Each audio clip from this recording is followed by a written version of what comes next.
expenditures, your expenses in that business to 1 million rands, which is what Wayne was trying to explain. The risk that you take as a retailer is that you would not be able to meet all your cash, your commitment.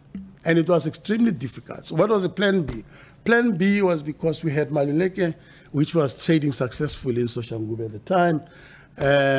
We used that store to cross-subsidize this store until it could stand on its leg. So today it's one of our best little-looking store in terms of profitability.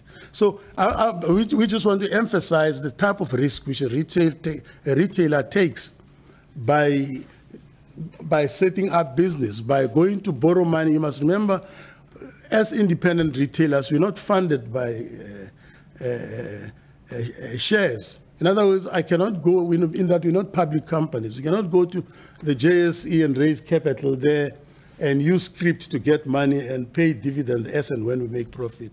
You go and borrow today, the bank wants you to start servicing the loan tomorrow, and you have to service it. Otherwise, you could go out of business. So that is where the problems, and because you are borrowing, depending on how your capital is geared, you could find yourself with a very, very big problem of not being profitable. So your capital gearing actually determined your break-even levels in terms of your turnover, the turnover that you have to achieve to be able to do this. So that was our problem. So we opened Matambo Spa in 1993, and we are trading at that store. And in 1997, we got an opportunity again to get a store in Katlehong. Katlehong was in a shopping center called Letsogo next to the hospital in Natalspruit. It used to belong to Black Chain, but it was closed due to the political upheavals that swept the townships in the earlier time before the ashram of democracy. So it was closed for 6 years when we got it there. So it was an opportunity. We went into that store, we opened it. It is one of our best stores today because it has been revamped, and its trading area has been increased by 1,000 square meters. It used to trade as a spa, so we converted it into a super spa. It employs almost 180 people at the moment. So in 1999, we went back to Soshanguve because there was another opportunity for us to do that. So we opened Soshanguve Spa, which is still trading today. It was not a success story. In a similar way as View, there were challenges in that the feasibilities were not done properly. We were not achieving the turnover that we hoped we were going to achieve from day one, so it took a long time. In fact, even up to today, it is still one struggling store. The reason why we're there is because we now own the property, because we did a deal with the developer. When he could not develop, he said to us, he wants to use us to go to lend money, to borrow money from the bank and develop it for us. So we have a sectional title deed in as far as that. So the supermarket part of it is owned by us. So we own the property, and it is fully paid for because since 1999 up to today. So at least we've got an asset there that keeps on appreciating, even if the store is not making the money. But we have the property that makes sure that our balance sheet looks okay. Yeah. So in 2005, we had an opportunity to do a store in Moloto. Moloto is on the boundary of Gauteng and Mpumalanga province, in what we used to call the KwaNdebele homeland. So that store was a major development of a shopping center. I mean, it was a regional shopping center which was done, and it was a pressing development because the government was going to develop a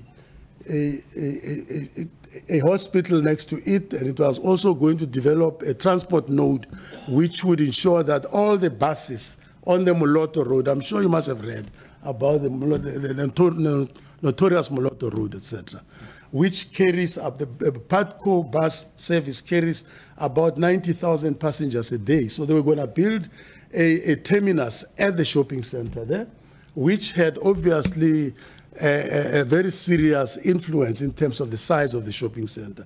And we also want to take a very big risk in the sense that instead of developing a standard 2,000 square meter store, we went and developed a 4,000 square because we were anticipating that there was going to be a bigger market there. But when that did not happen, we were saddled with a very, very big problem of making that very big store viable.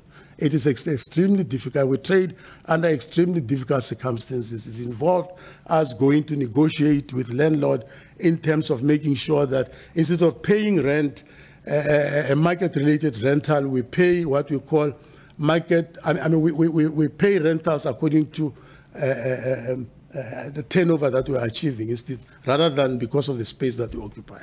So we've been surviving. Up to today, we're still surviving. But we're not making money in that particular store because of that. And then again in 2005, we had an opportunity to buy Ebony Park, which is in Midrand next to where I stay. Ebony Park was a store owned by a retailer, and it was a spa store. And how I managed to get that store is because a friend of mine who was a partner to the property development wing of the ownership of that store, because they also own the shopping center. He came to me and said, look, we have a store, we can sell it to you. And the store was struggling because its turnover had dwindled to less than 2.5 million rands a month. And the owner wanted 6.8 million rands, in which we felt it was a lot of money. And when we took the store when we took the store for evaluation in terms by the bank so that we can borrow money, the bank only put a value of 1.5 million rands and wanted 6.8 million rands. And it was extremely difficult for us to go and raise that. So we asked SPAR to help us in terms of underwriting that part of the loan through West Bank, which was a company that is a joint venture with SPAR in terms of providing finance for projects similar to this. So we did that, and they helped us to borrow the rest of the money in spite of the fact that we couldn't provide security of our own. So we had that particular store. So that store today trades very successfully. I also had a problem, which was my own problem, because I brought in my other partners in another business to partner with me in that particular store. But because they were not retailers, they didn't understand exactly how retail worked. They would not wait for that long to have a store that was not making money to start making money. So it was very difficult for me to arrange again another loan to pay them what the share was in the business, which was based on the valuation of the business then, and it was very difficult. But somehow retailers have always had the opportunity to find ways of dealing with the problem. So we dealt with it. And now we own that store as a family again. Mamelodi Spa was in Mamelodi. It was a store that we bought from Pick n Pay. We're trading there. And Stratford, similarly, we bought that store from Pick n Pay. We're trading in there. Soshangube Crossing is a store that we opened in 2014 at a mall where we're trading against the serious opposition. It's trading extremely well. Katoras is a store trading at Fosloras, opposite the big mall, and we're trading very successfully in there. We also own 50% of the shopping center, which we developed together with a guy from Cape Town who is a property developer.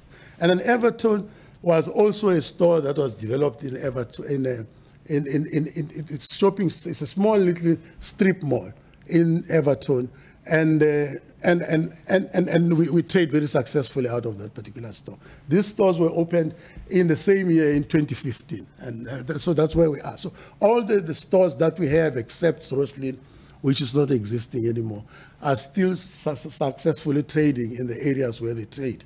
What I want to say is this whole exercise, this whole journey took us 40 years to arrive at where we are with those particular stores. We employ today, out of the store that used to do a turnover of 40,000 rands a month, and it was employing 12 people, we now employ in excess of 1,000 staff members in this particular 4 stores there.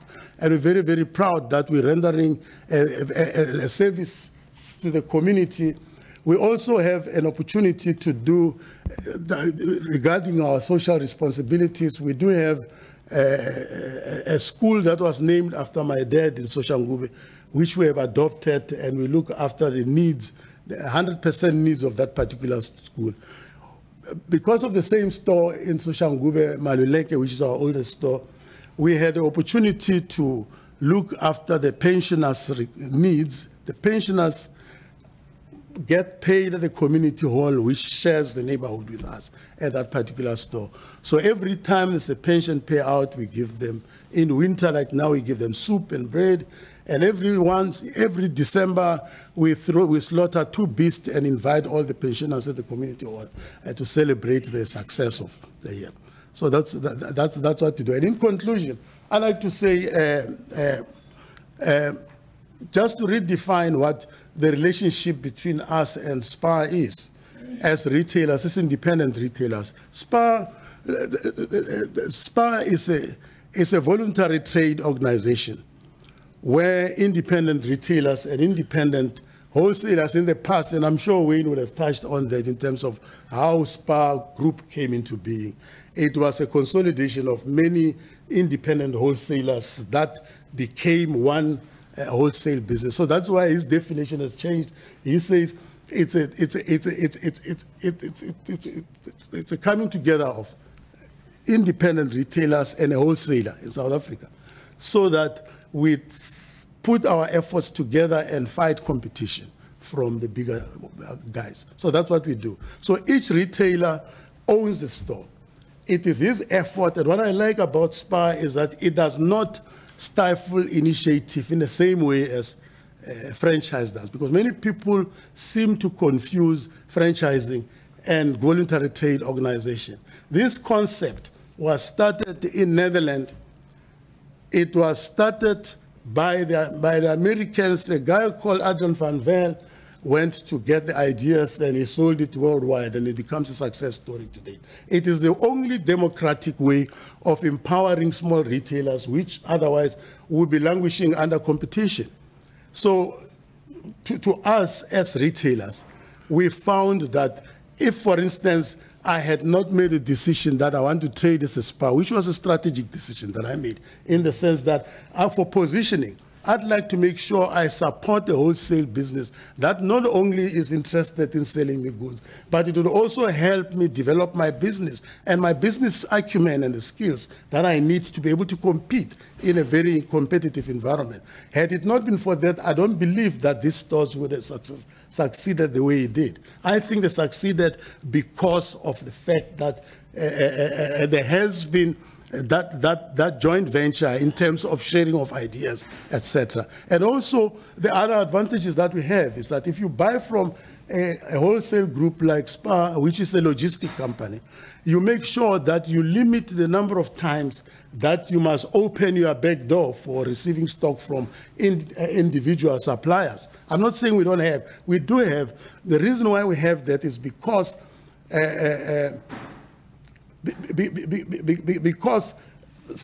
the proliferation of products in the industry, in the retail industry, ensures which SPAR cannot carry because it's not economic for them. It is because I develop a range of products that is compatible to each one of the stores that I have, because I need to serve the needs of that particular company, I mean of that market, etc. So there are a lot of products that we buy from SPAR today that brings a dilution in terms of our loyalty to that. And there are also other issues with regard to making sure that, for instance, you buy correctly. For instance, we have a loose arrangement with SPAR in terms of where, if I can prove that I can buy this product from outside at anything cheaper than what SPAR is able to provide that to me, I've got a right to do that. And they cannot say to me, I cannot do that. So that is why I said the initiative as a businessman remains there. So you still have to exercise your entrepreneurial flair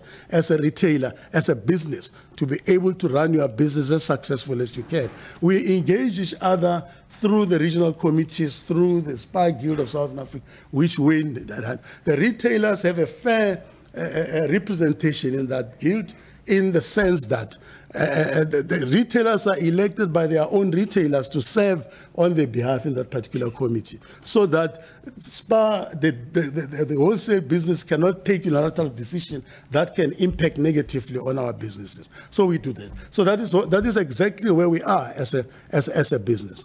So in conclusion, further, if you allow me some few time, I'd like to state that if we did not have wholesale businesses that are prepared to to put extra mile in terms of making so. I mean, yes, it could be SPAR's strategy to market themselves better, SPAR Group, for instance, to make sure that we do not just supply you with stock, but we also supply you with other things that would help improve your compatibility, your competitiveness in the marketplace. We would not have had stores that are as successful. Today, this model is being copied by other chains in the market, but they're doing it differently. They use franchising instead of doing it exactly that we do, which is where the difference is. I thank you very much for that. Yeah. I must thank you for both of you for wonderful stories. So, do you have any questions? Yeah.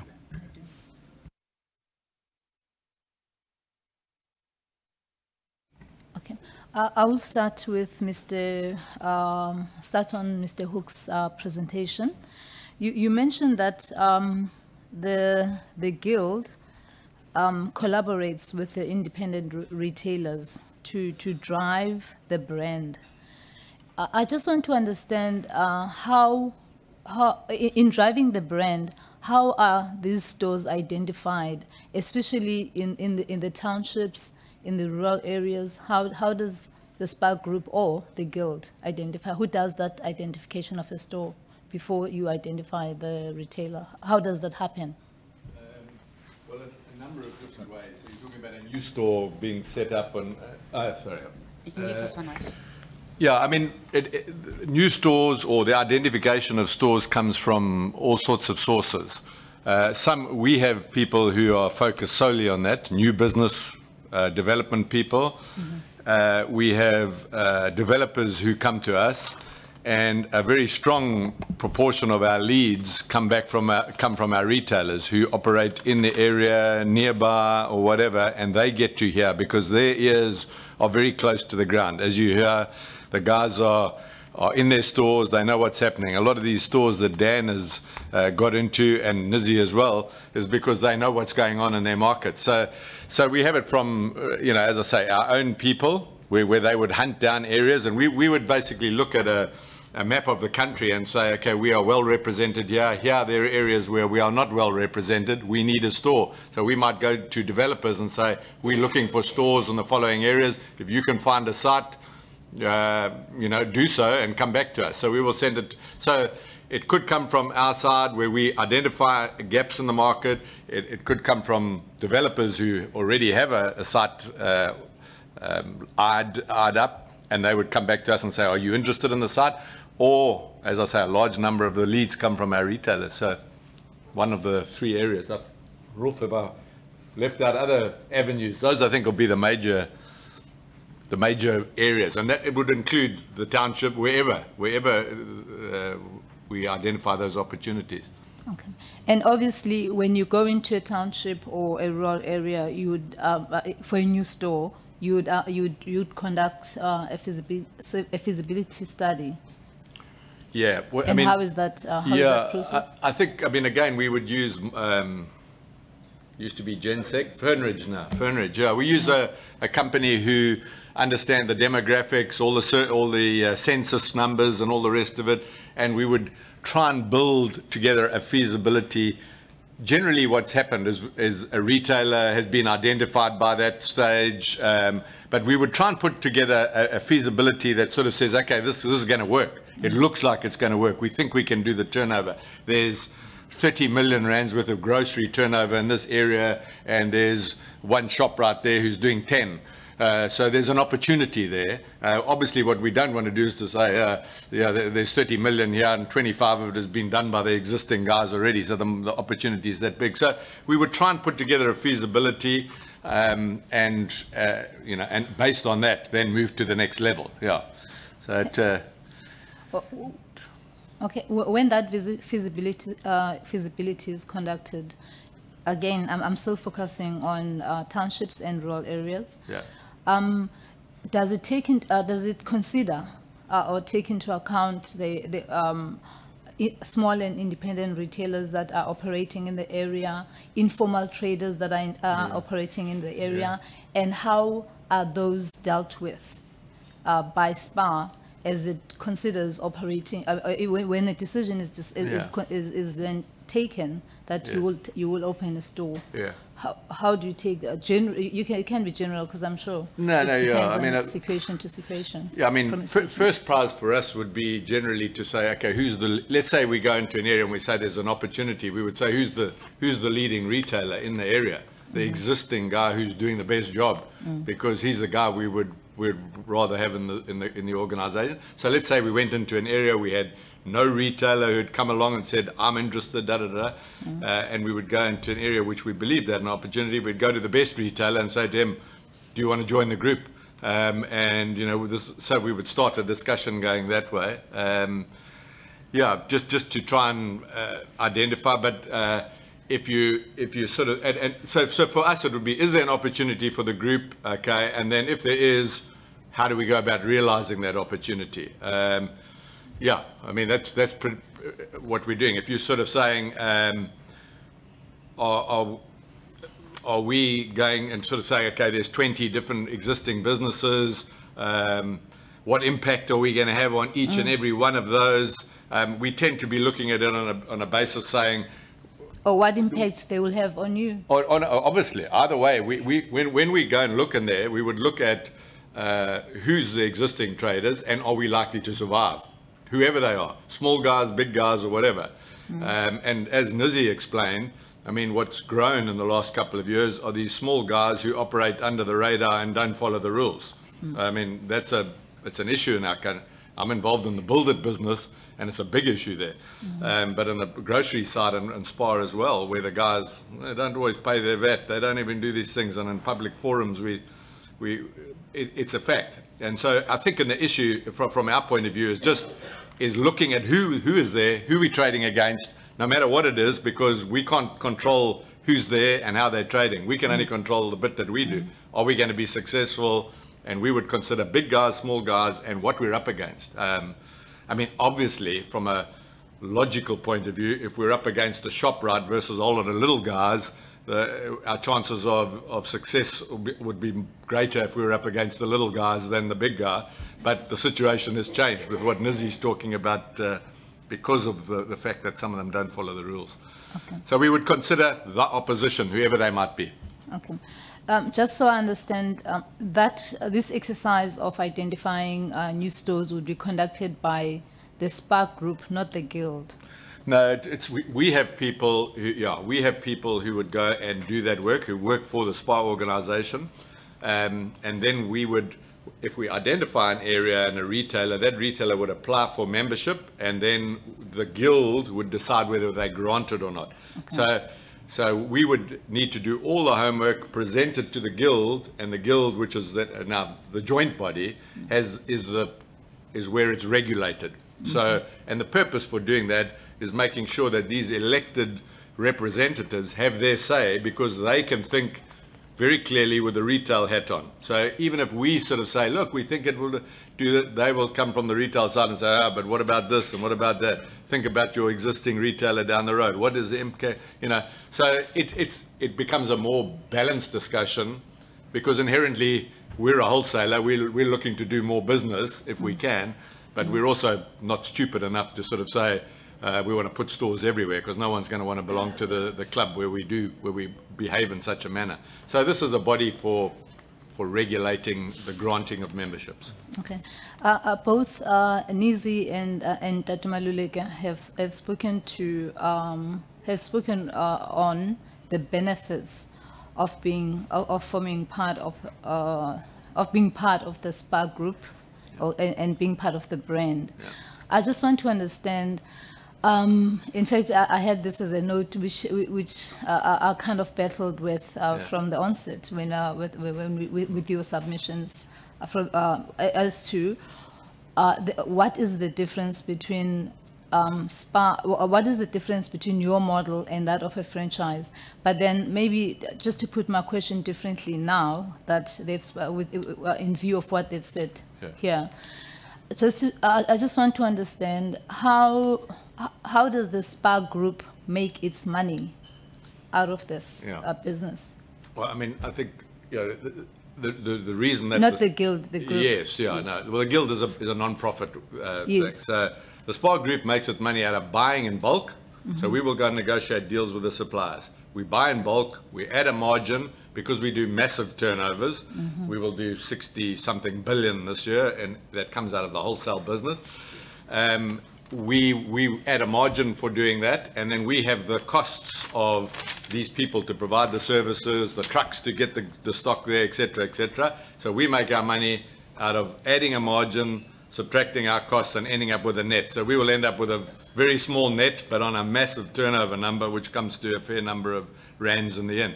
So it's purely we add a margin to our costs. So if we buy something for R1, we might sell it for R1.05 to these guys, and then we've got to pay for the transport and the people and all the rest of it, which will take away 3 of the cents to get us down to 2 cents in every rand or whatever. That's sort of the margins that we work on. And how do your retailers get things like signages and whatever they have to conform with well, the brand? we tell them, who owns what, and sells, and yeah, we tell them what it's got to look like, and they buy it and they pay for it. from who, They from who? pay for it. Yeah, so we don't invest in retail. What we invest in is trucks, distribution centers, all that sort of thing, primarily. Okay, and the Yeah. retailers invest in all that goes in the retail store. So putting a sign outside of his store costs him money. And he wants to be part of this brand. He's happy to pay. Not always happy to pay, but they pay anyway. Anyway, but so they're responsible for all of the costs that take place in the retail store, and we're responsible for all the costs that take place in getting the stock to them. So the distribution centers, the trucks, the people, all the rest of it. So there are 2 separate financial entities, and it's split pretty clearly down the middle. And who would be the supplier of things like signages and? We would talk to signage people, and we would, Rolf heads up our retail operations department, and so he has got people who would go out there and say who can do the best job at the best price, because these retailers, they all want to know that they're getting the best price when they're doing it. They want quality, but they want to pay the least amount for it. So we would tend not to have one supplier. We'd always have a couple, so that we can make sure that there's healthy competition between the 2. But so they would pay for it. We would secure the suppliers, and we would suggest strongly that they go with these suppliers to make sure that the thing looks right, that it lasts, and all the rest of it. And that if there's any problems with the supplier, we got clout with the supplier because we're a big customer of theirs, you know. So there is no involvement by the Spark Group in that aspect of the business. I say that. Other than identifying the suppliers themselves. Yeah, that would tend to be how it works. If you ask me, have I ever paid for a retailer's sign along the way? Of course I have. I mean, it's just that. But the principle is that we separate the 2. Yes. I mean, if we were converting a guy from the opposition and it was a negotiation that took place, or I don't know, we wanted to help a retailer because of, he was quite close to another SPAR store. So there's always situations where, but the principle is that he pays for all the retail stuff, I pay for all the wholesale stuff, or I say the SPAR group, and that's how it works. Okay. You also mentioned that I think it's about 80% of the goods procured by the retailers will come from the SPAR group. Yeah. And then the remainder they procure from whoever. That 80% is that a fast and hard rule that you procure from us, or is there flexibility? Some are 97, some are 50, some are all over the place. And so it's up to the retailer. All over so it's different and different depending on what their alternative sources of supply are in a certain area. Some guys, it's hard to find an alternative source of supply, and they supply us 97, or because they believe blindly in the brand. Other guys are buyers and wheeler dealers, so they're always looking for a deal from a direct supplier where they can make another cent or something like that. So it is not fixed. We do not say to our stores, if you buy less than 50%, we're kicking you out the group or anything like that. But what we do is put pressure on them to buy more and understand why they're buying outside the group, so that we can fix the problem inside, you know what I mean? I mean, the difficulty is where you have big groups, let's say like Dan, who has lots of buying power in his own right, and you have a small supplier who goes and talks to one man, and he's got himself into 12 stores or 11 stores like that. He would rather go there than going to one little guy who's got a small store. So, and it's easy for him. He knows he's going to get paid and that sort of thing. But yeah. Okay. You also spoke to procuring from the local community. Again, in relation to townships and rural areas, can you explain more to what extent is a SPA involved in procuring from local producers in the area? Yeah. Especially, I would like to go further on this. We've had, I'm sure if you've been following the submissions that have been made in Gauteng, even here to some extent, local producers, like in the kind of trade that you would ordinarily find in townships and rural areas, or by historically disadvantaged persons before 1994, were bakeries, butcheries, I would say a bit of farming, and in those kind of areas. To what extent is your business involved in procuring these kind of goods to keep the existence and therefore and help? We've had a serious concern about the decline of these suppliers because they're not being considered by some of the retailers. I'm not saying specifically SPAR. I think, for us, as I say, the 20% is up to the 823 stores to decide where they buy from, because in Nizzy's area, he's got a produce guy down the road who does cabbages. I don't want to send cabbages from Durban down to him. It makes far more sense from a supply chain point of view to give a better. So from that point of view, the retailers decide where they are going to buy those. So that's the one side of thing. When we consider a supplier for the SPAR group, it tends to be, in the regions, we will have smaller suppliers, but it tends to be that we need suppliers who are going to conform to certain things. There's health and safety. There's a whole lot of things that we've got to check out in terms of the health of the food that's being produced. So that's a consideration, not an excuse. And the second thing is, do they have the capacity to distribute to all our stores? If we're going to put it through our network, for us to sort of have a guy who has the ability to deliver to 2 stores doesn't make sense. You know what I mean? We've got to have guys the distribution capacity to distribute to at least the region. So in KZN, can they deliver to the region? Then obviously it makes sense. We could put it into our distribution center and distribute to them. And do you have such suppliers coming from the townships and rural areas? We have suppliers coming from all over the show. If I was to answer you 100, I'd say not a lot. I'd say not a lot. I'd say produce, yes, but if you're talking about manufacturing, Mark, you would know better than I. Not a lot. So fresh produce, yes. So produce, because fresh produce, you like delivering air. A bit of cabbage costs a couple of bucks. Or eggs.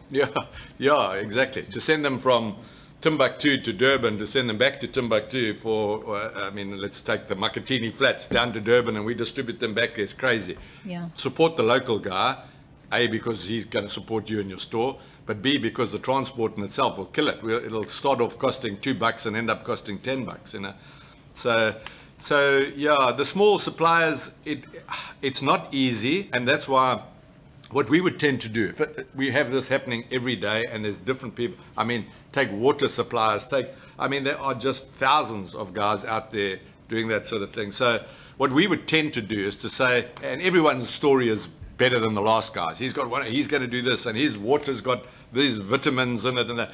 What we would tend to do is that if it was a small guy, a real small guy, and we would sort of say to him, look, your story sounds good, and we might take some of them into the distribution center, but generally we would say, let's try it in 5 stores locally. You go into 5 stores, put your product in there, let's see what happens. Let's see what the consumers are. How are you going to market it? How are you going to drive your product? Because you're responsible for driving your product and growing the market. We can help you with distributing it and giving you a space on the shelf, but you need to build your brand somehow. You don't just bottle water and suddenly plonk it on the shelf. It doesn't work like that, because you're up against all the big guys. So, yeah, so we would tend to, at least in the SPAR organization, there is the capacity to go direct to the stores. And if a guy came and we said, your story sounds like you've got a good story here, try it in Knowles, the stores around Durban. Let's give it 3 months and let's see what happens there. So he has the ability to go there, merchandise the stores, drive it. And many of our products have started that way and grown into being significant brands. So we don't sort of say, well, unless you've got a 10% market share, we won't even talk to you, or whatever, Mark, add to it. I mean, you pretty much covered it. Yeah. Schools are going to go directly to a SPAR. To a SPAR. Yeah. Prove a track record, and then you can go regional and from there national. So Okay. they've always got an in. Is there any other than I know you spoke later on in your presentation on the farmer yes, rural hub initiative concept. Yeah. that you've started. Is there any strategy, any policy on how SPAR as a group does this in terms of producer supplier development, for example, a supplier development program, specifically suppliers coming from these kind of areas? Yeah. In the areas that you're operating in, basically townships and rural areas? Well, I think, sorry, Kevin O'Brien, I think specifically around the rural hub concept, which Wayne spoke quite a lot about. I think what's quite important about that is, yeah, I think the important thing about that is that from a strategic point of view, I mean, obviously fresh is an incredibly important part of an offering in a retail store. But beyond that, where we are coming from strategically is that the importance of addressing agriculture as a significant issue that we face in our country, and obviously the outcome of addressing issues around agriculture is the potential to address issues around poverty and nutrition, because obviously by shortening supply chains, which is what we're trying to do with the rural hub concept, is obviously costs are coming out of the system, and therefore the opportunity for more affordable food in those various more regional areas is clearly a benefit. So from an agricultural point of view, strategically, being a food company, we have started making quite a conscious effort on trying to be involved in the development of farming. And the farmers we typically have a look at are farmers who currently don't have access to market, may well have an access to a maybe very sort of a street market or something like that, but trying to, and also the development of those farmers with regard to food safety issues, sustainable farming methods, etc., with the intention of the farmer being developed beyond an emerging farmer. So they may well have access to their own land. We don't necessarily want people who are leasing land from a white commercial farmer. So that view around developing suppliers from a farming perspective is something which we take very seriously. I think there are big challenges, and Mike will be able to answer this for me when we go into other suppliers. There are obviously fairly big challenges, and clearly we understand that it is an area which there's potential to work with. It's not easy. Their brands are out there, there are brands that people want as opposed to something that isn't a branded product. So it's not an easy issue, but I think as an organization we've understood that around procurement and that's work to be done. But specifically in the area of farming, being a food business, I think that we've made some interesting inroads into that, and we're looking at 3 of these hubs initially. The first one's in the Mopani district, the second one will be just outside Malaban, and then the third one will be in KZN. But it's a type of trend which we're hoping will take off and make a meaningful contribution from an economic point of view in local areas. Okay. I know Mr. Hook spoke to, so when you say we have started, so you're talking about the rural hub concept that he spoke to, and the first one he said is in Guyana, for example. Sorry, it's actually in the Mopani district. In Mopani. Mopani, that's right. Okay. Mopani. Mopani, yeah.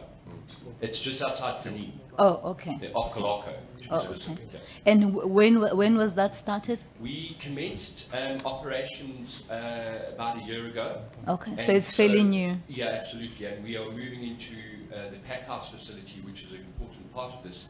We are commissioning that probably to open within the next couple of weeks. Okay. So we'll be in our own pack house. We've been sharing a pack house facility to start with as this business starts growing. And I think it's quite important. It's not a sort of CSI initiative. It's actually trying to develop a business to address certain bigger issues that are faced. So yeah, we were commissioning the pack house will be done in the next probably by the end of July, Okay. and then the one in outside Malalan in an area called Ikwezi. We are partnering with a black commercial farmer to develop the second one. Will hopefully come in stream within the next 2 to 3 months. And the potential is to service, per these hubs, we're looking at the development of 30 to 40 farmers, and obviously the potential is to service, the retail outlets, spa outlets in that area, government feeding schemes, etc. The intention is to develop farmers. Yeah. So, Okay, I'd but just like to add to that, remember we are a retailer and not a manufacturer. Yes. I think our biggest opportunity is look at the development of retailers. Yeah. Right now we've got 97 at Sandton 4 in actual fact.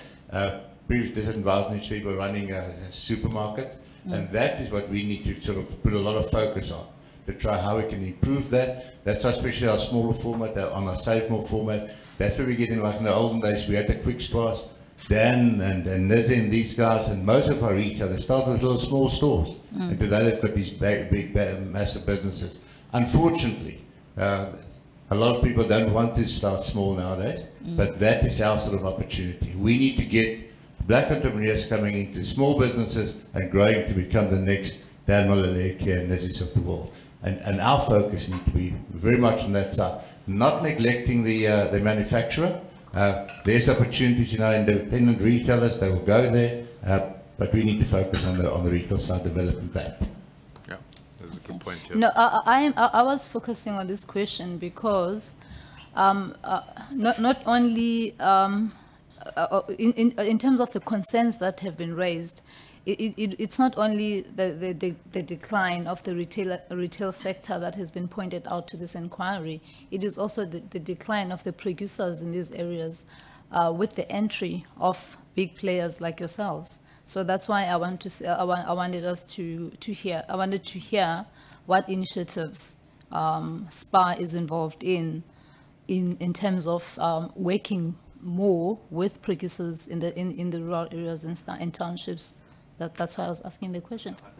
But I do understand your focus is growing your retail business because you are a retailer. We are always very proud to be associated and be called big, but you must please remember, it's a small retailer out there. It's an independent guy out there. Us as an organization, yes, it's big, but the retail side, it's a small independent out there. Okay. And they are very much involved in their local communities as well. It's more difficult for them to get into big manufacturing businesses. Yeah. But if there's opportunities, we will look at that. Okay. But again, the focus for us needs to be on.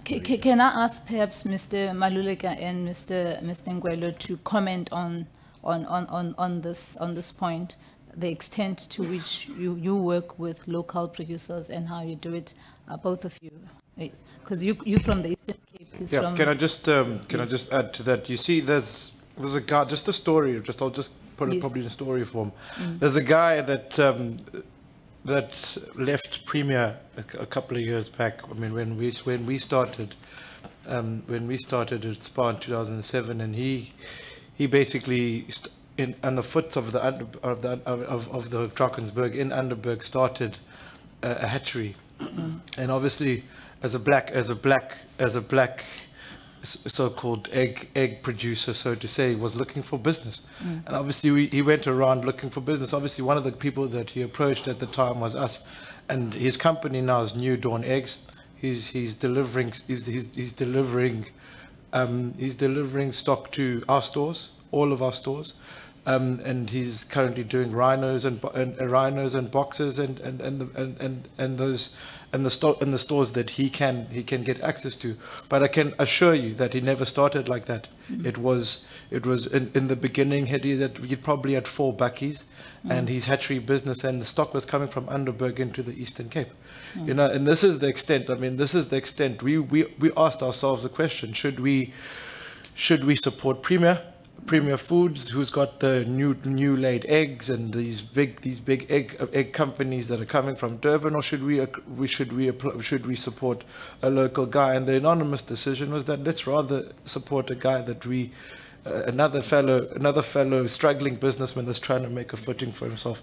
And that was a call from us. So what I'm trying to get to you is that although at times, you know, we might be seen to be only focusing on produce and agriculture and all of that, it's quick. Agriculture and some of those kind of things are quicker turnaround type businesses where a guy can put crop on the ground within 3-4 weeks. You understand, he can now deliver to you. It doesn't cost him as much effort as setting up a plant, and you know what I mean, and all of that. So a lot of so-called emerging business people or previously disadvantaged business people might not have the access to funding to be able to give us the capacity in production that we need. But in those instances where you've got good stories of a guy like Mr. Mtretwa in Underberg, and another guy in Kokstad who partnered with local dairy farmers in the area, milk producers in the area who were sending milk to Clover. He then said, any excess supply that you guys have got of milk, please send it to me. I'll produce mass. He went and got funding from Masizake Funding, which is part of Old Mutual Fund, and he got his money and he started it, and he came to us and approached us. Please, can I supply you 750 mass, 2-liter mass, and 5-liter mass? And we said, okay, we've got 3 stores. I'll speak to other retailers in the area and let's give you business. And fellow retailers like us, that under independent SPAR retailers like us, were more than willing to, you know, to support a guy like that. And now he's supplying across the Eastern Cape. So what I'm trying to say is that in instances where we can assist it from a retail perspective, we're more than willing to first look at local procurement with guys that are coming with initiatives, and they can prove that we will be able to give you constant supply. Because you must understand, there's nothing worse than putting a product on shelf, you understand, and automatically you get a big upheaval with your customers and everybody wants it, and then you don't have the stock for the next 2 weeks. So there are prerequisites to, you know, to a manufacturer wanting to come and you know, supply our stock. You got to give us consistency, because your product might be a winner, and you don't want to be in a situation where we're stocking a winner in our store that's going to draw feet, but then 2 weeks of the month you don't have the stock because you don't have the capacity to continue supplying. So if the guys are committed to giving us constant supply, and they're willing to work on their business as hard as we're working on our business, by all means, let's talk. You understand, and that's the general policy and with retailers at this stage. In fact, Mr. Ngwelo, you spoke in your presentation. I noted that in relation to Maclear, you're very clear about because it is a farming area, and you spoke about the farmers that do supply to you, and then what happens in Solo? You operate Kutsolo, you operate Mtata. So what happened? Are there similar initiatives? Yeah, there are. I mean, there are obviously. And I'm asking this. You may be viewing yourselves as independent retailers and appealing to us to see yourselves as such. The community does not necessarily see SPAR, see you, because you are SPAR. They don't see you as a small player. So we are putting you in a way in the same category in terms of these questions that I'm asking you, in the same at the same level as Pick n Pay as ShopRite. So that's how the community that you operate in view you. So in Solo, would you be doing the same, considering producers in Kutsolo, considering producers MTAT? Correct. Correct. We'd do the same thing. You know, if people come to our back door and are willing to procure or give us constant supply on product, and you're a local, same thing. Same thing. Same thing. Because you didn't speak to those. You only mentioned by Clear. No, it's the same. I just obviously alluded to, I mean, those big success stories. Obviously, if I'd go into detail, I mean, Yes. into detail in terms of how each store is structured, I'd probably end up speaking for 30 minutes. But Yeah. what I wanted to really, Press on. I mean, to press on is the fact that, you know, local involvement from a retail perspective is highly prevalent within the market that I'm trading in, and we tend to take that into cognizance far more quicker than, you know, the bigger guys. Dr. Malulek, I don't know if you want to add. Thank you. Yeah. I have always thought, you know, as a retailer, you want to procure those things which you have a market for, because a retailer does not have the infrastructure to advertise, to help advertise the products, except to put it on the shelf. But we do have suppliers. Like, for instance, I have a manufacturer of toilet papers in my area. I also referred him to my DC to see if he can get a bigger share of the market by listing as a preferred supplier, because he supplies such a good quality of product and at reasonable prices, and we are able to sell that product. I can vouch that particular supplier. But I'd like to talk more about empowering the small retailers in terms of procuring from us. You know, our bakeries today have become very, very busy with the hawking community in terms of buying bread for selling into our store. When we have promotions, for instance, we have a lot of supporters who come to buy our products, particularly the maize meal and the milk and the spun milk. And I also raise this issue, whether these retailers have got the right to go and sell a private label product from their stores, you know, and whether we have got patent rights to refuse them to do that. I know that it was discussed at the regional committees, etc., but it's something that you cannot prevent from happening. You cannot stand on the door and say you can only buy 2 units of this, because if you buy more than that, it means you're going to sell from your store.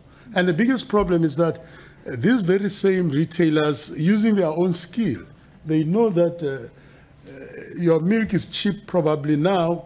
If they buy in huge quantities, when you mark up, they're going to sell and undercut your prices. You know, it happens. It's something that you cannot prevent. I think it's becoming unique because our promotional program has become so predictable at the moment. They know that you're going to promote maize meal. They know you're going to promote oil. They know you're going to promote milk, etc. So and those are the volume products that everyone who could sell at a competitive price will be able to sell, regardless of the brand. Maybe at that level, the product is taken as a generic, not as a brand. For instance, it will be milk and UHT milk at affordable prices. I could have bought it from Spar, and this also destroys our image that you are now very expensive in your own product, but someone else who is not even a Spar is able to sell you a Spar product cheaper than he can. And that is a very, very, I don't know what Mike is going to say about it, but it becomes a bit of a problem. But nevertheless, I would like to talk more about the products that we produce and help the communities to distribute in the township. The bread which we make, we're making volume bread because we've got a market, and that market includes the hawkers that buy and go and sell from their spaza shops. So we do that. But we do not, unfortunately, we do not have too many manufacturers in our market. Maybe this is in the townships. You know, you don't have too many suppliers from our own previously disadvantaged local producers that can supply us with those products. But this particular brand that we sell, I even asked him to brand it. I also helped him because in the first place, he produced a product that was unsellable. And unsellable in terms of that it cannot go through our retail systems because it was not scanning. It didn't have the barcode. So I asked him to apply to SANA to be able to make sure that we can retail his product from the source. So today he supplies, out of the stores that I have, I'm sure he supplies maybe 10 of my stores with that particular product. And he's doing very, very well. I know that he has negotiations with Spar North Rand in terms of becoming a supplier because he was thinking of maybe requesting to be given the opportunity to manufacture the same more brand which is frequently produced, etc., as another product, which would have helped him a lot if he could get that. Yeah. Yeah. Okay. I think in summary, we have, I mean, the numbers that we talked about in terms of, you know, it's quite difficult to be specific about them, but 20% of the product are little suppliers outside of the system. Whether they are suppliers from the local township and all that, I can tell you now when it comes to produce and that, because of what was being described, that is where a big portion of it will be, because it is more easily done than pucker manufacturing. But 20% of the product in the SPA organization is a significant number. It's about 15 billion rand that bought from the small suppliers. But you know, that's the average, yeah. That doesn't mean they previously disadvantaged suppliers. It's just a general catch-all. So there's quite a big number out there, which you wouldn't find in the chains, because the chains wouldn't allow that. I mean, obviously you have the list of products you buy from there, but then they also have independent retailers, some of the chains, so that how they operate, I don't know. Just to comment on that, I mean, if you take fruit and veg, I'll give you an example. Fruit and veg, it is extremely difficult for the DCs to supply fruit and veg to stores, because in the past they didn't have that facility to do that.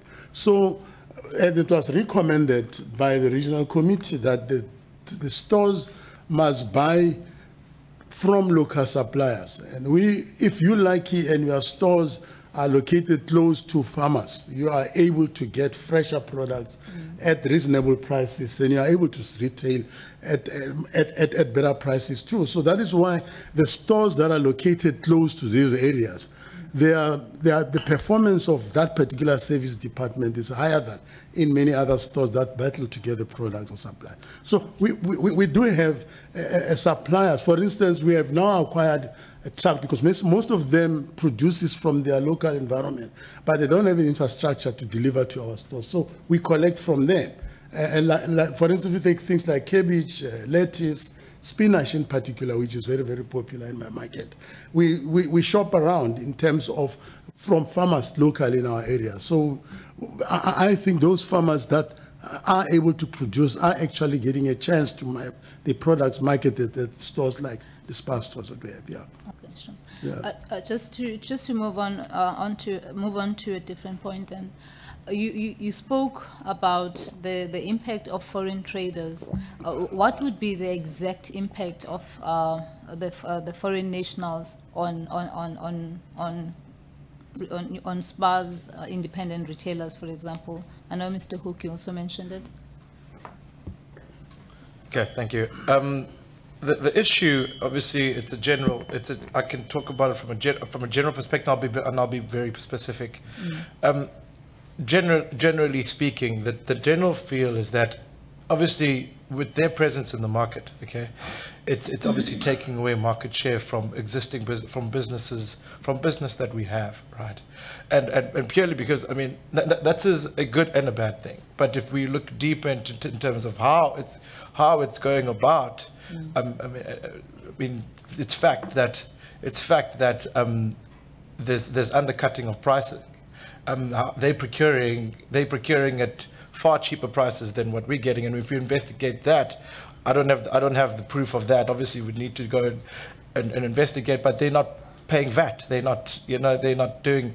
There's certain statutory requirements that they should be adhering to from an industry standard norm that they should be paying, and they're not doing that. And that from a general feel in the market is the biggest issue, generally speaking, if I was to talk about how it's affecting me and other retailers like me in the market. But to be specific, it's basically the major effect is that they're procuring a little bit cheaper on certain lines, purely because of the fact that there's underdealing that is possibly happening. Okay. And that's it. Okay. My last point is on exclusivity, which was Mr. Hook's submission. You mentioned that you impress on your retailers to revamp. Okay, you have the initial investments that you put in, that you said warrants the exclusivity, and then there'll be revamps.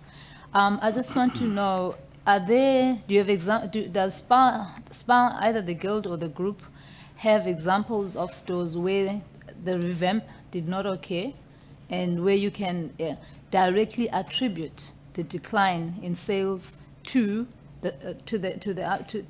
failure to revamp a store? No. I could give you 100 examples at least.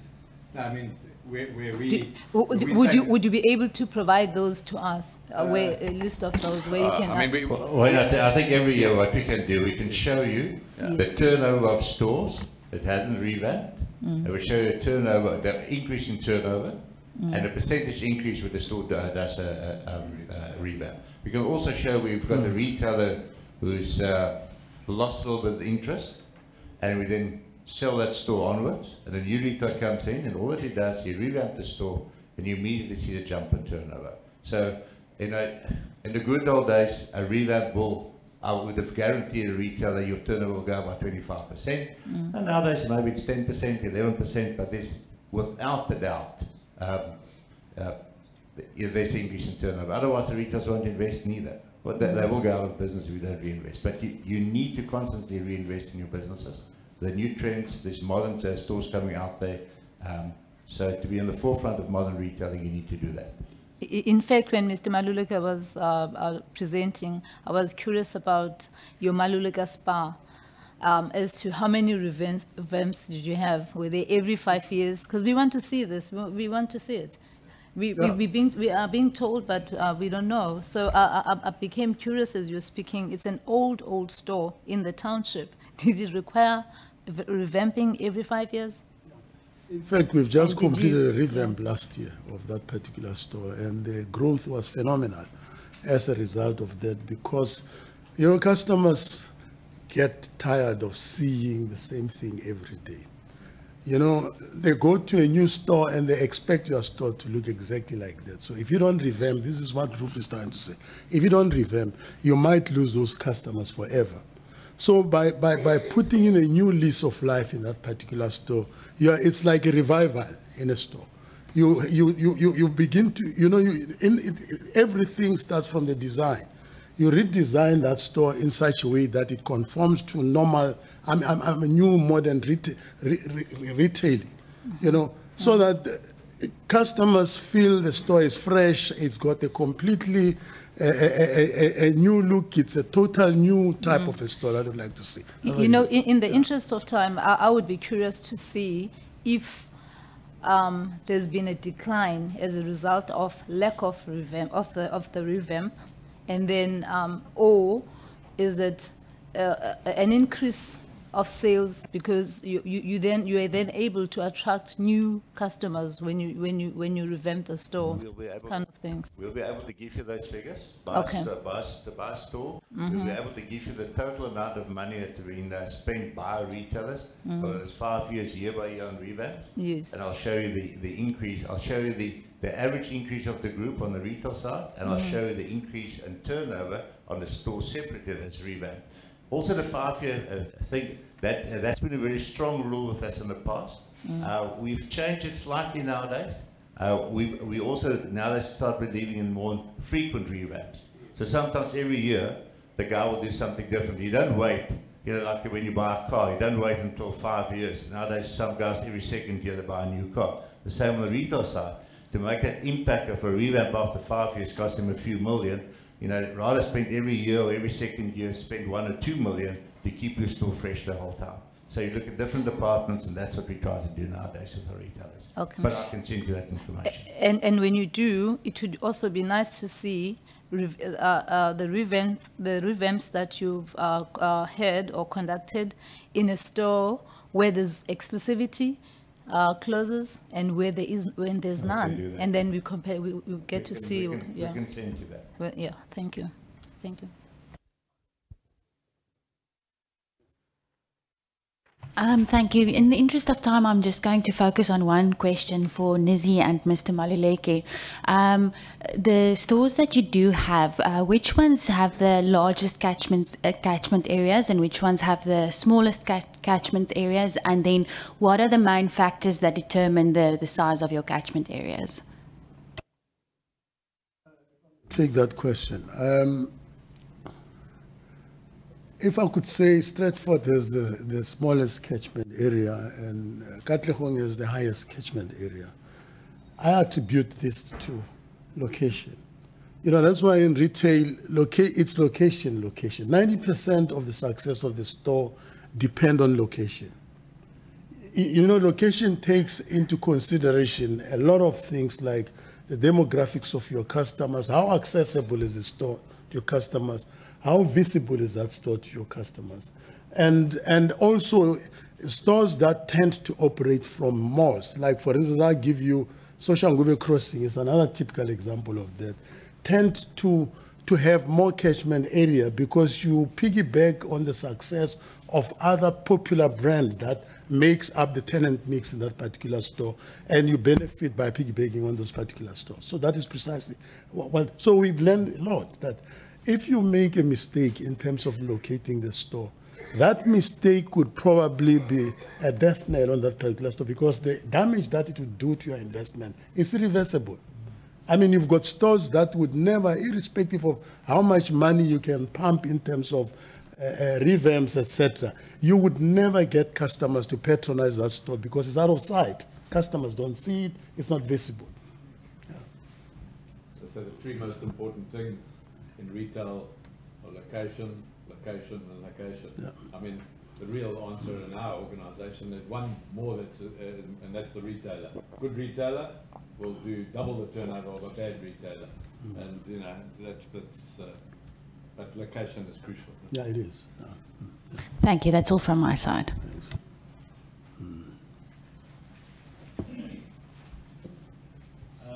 With that, thank you very much for very enlightening presentation. And we will obviously see you again in September. There are many questions that remain to be asked, but thank you very much. With this, we have the municipality. Are they present? Shall we have a quick adjournment for 5 minutes, and then we will reconvene? Yeah, sure.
Thank you for coming and waiting.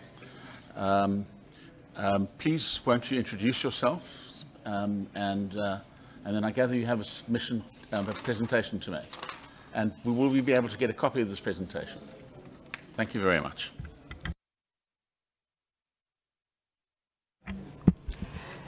Ladies and gentlemen, good day. I'm Nombuso Hlope from Umsunduzi Municipality under the Department Sustainable Development and City Enterprises. Basically, I've got my colleagues with me. I'm under Economic Development, and next to me it's Mr. Mandla Sithole, who is responsible for business licensing and street trading. There is also Mr. Rishi Ramarak, who is responsible for the development of the informal economy. And also there is Mr. Atkins Hwari, who is the manager from town planning. Mr. Ramarak will take us through the presentation, and we will be happy to take any questions that follow after that. Thank you. Thank you, Commissioner. Thank you, Ms. Hlope. A very good day to you all. In Mzimduzi, we have a business unit called the Sustainable Development Services. And this unit covers, amongst other things, all the areas of activity as listed from 1 to 7. That will include people registering businesses, licensing businesses. When it comes to street trading, it's the management and the administration of it. And obviously around the table we have our representatives from the town planning department and also from the from the economic development unit. In essence, these are the tasks that are being or functions that are being done by the following units. Our licensing unit, as I said earlier, deals with registration of permits and granting of business licenses. It's also involved in the management and administration of street trading. Our town planning unit, and I think what's relevant here, they deal with the land use management and control, and also spatial planning. We all do know there's competition for space when it comes to retail activity. Finally, we have our economic development services unit, and what's relevant for this commission is that its role is the development of the small, medium, and micro enterprise sector, cooperatives, and the informal economy. For the much larger businesses, we have a unit that deals with business attraction, retention, and expansion. An overview of our city, quite simply, its name, most of us know, is Pietermaritzburg. We have a population of 682,000, that's according to the books. But it's estimated that if we have to add the number of aliens, for the lack of a better term, that number will be closer to 1 million.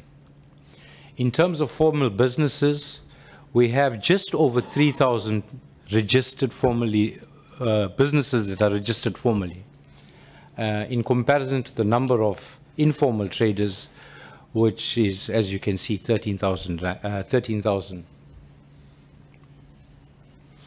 Our economy is basically split up as follows, and this is the value. Agriculture contributes 3%, mining 1%, manufacturing 15%, and so forth until you come to trade. Trade, as you can see, is 13%. And in terms of its value, we can see that it's second to community services. And under that section of trade, this is where our retailers normally find themselves located. Our informal economy is quite broad. As you can see, a total number of 27,000 individuals are functioning in the sector of the economy. Trade, once again, seems to supersede everything else with over 13,000 people involved.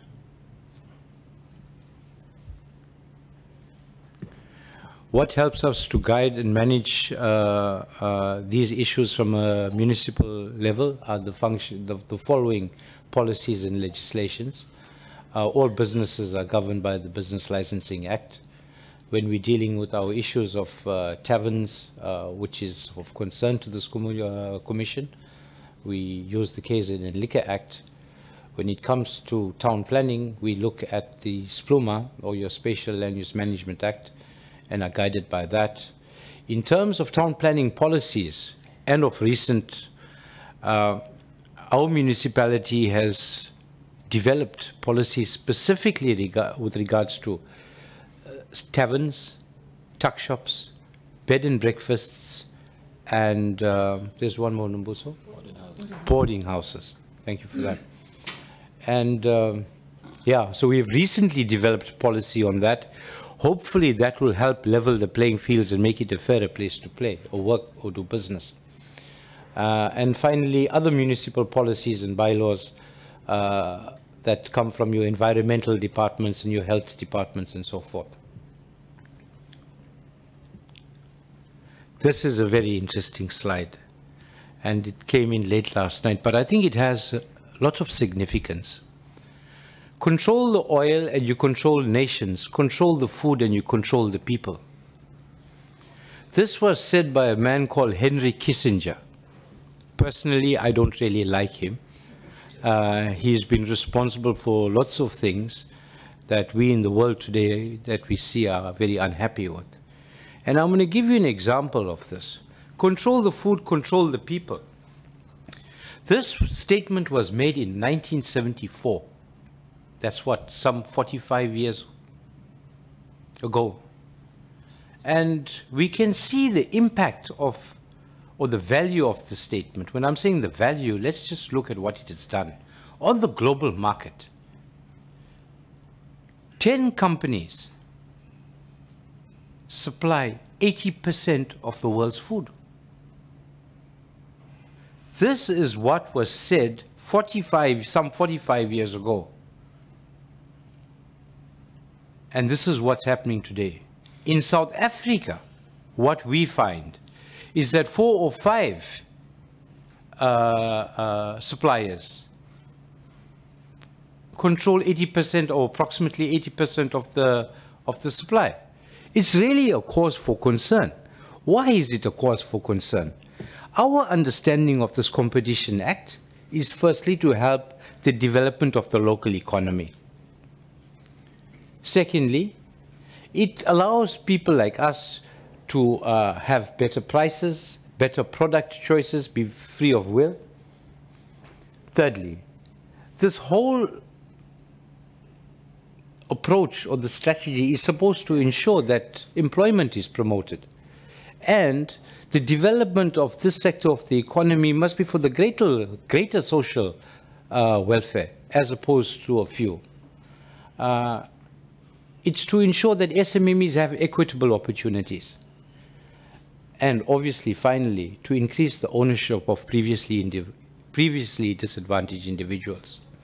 Now, looking back at what Mr. Henry Kissinger has done or said, and what has happened since that time till now, we find that these objectives have been negated or not actually achieved, and it is a cause for concern for us. The challenges that we face. Point 1, impact on malls in townships. In Pietermaritzburg, we have approximately 10 sizable malls. Obviously, these malls came at a high cost. The municipality was involved in putting in infrastructure to make it viable. There are certain sectors of the business community they are querying. Should ratepayers' money be spent developing malls rather than developing SMMEs? And that's a question or a challenge that we feel we have to face. Some interesting figures. In the mid-2000s, there was a study done, and it was found that 90 million rand per week was leaving a township called Eatondale. From an economic perspective, it is in our interest to ensure that money stays within the community, thus helping the community itself to grow financially and economically. But in this case, we see that going back to what Kissinger said and what Walmart does, we know Walmart has a presence in Pietermaritzburg, but under another name. We know it as Macro. But we know what money came from our local townships is now ending up somewhere in America, which is something that we as a municipality needs to address. National chain stores and multinationals are major beneficiaries when it comes to the development of these malls. And we can find that, once again, profits are not even located in the local area. And for a city to succeed, we need money to circulate within the economy. But in this case, we have money leaving the economy. The third disadvantage that we found that in the malls, there's obviously an issue of like, when it comes to basic foods, we find that the pricing is controlled. I said earlier, choice is controlled. And we need to ask ourselves, if we have to address the issues of the triple challenges of poverty, unemployment, and equity, is the development of these malls in the best interests of the city? Lease agreements.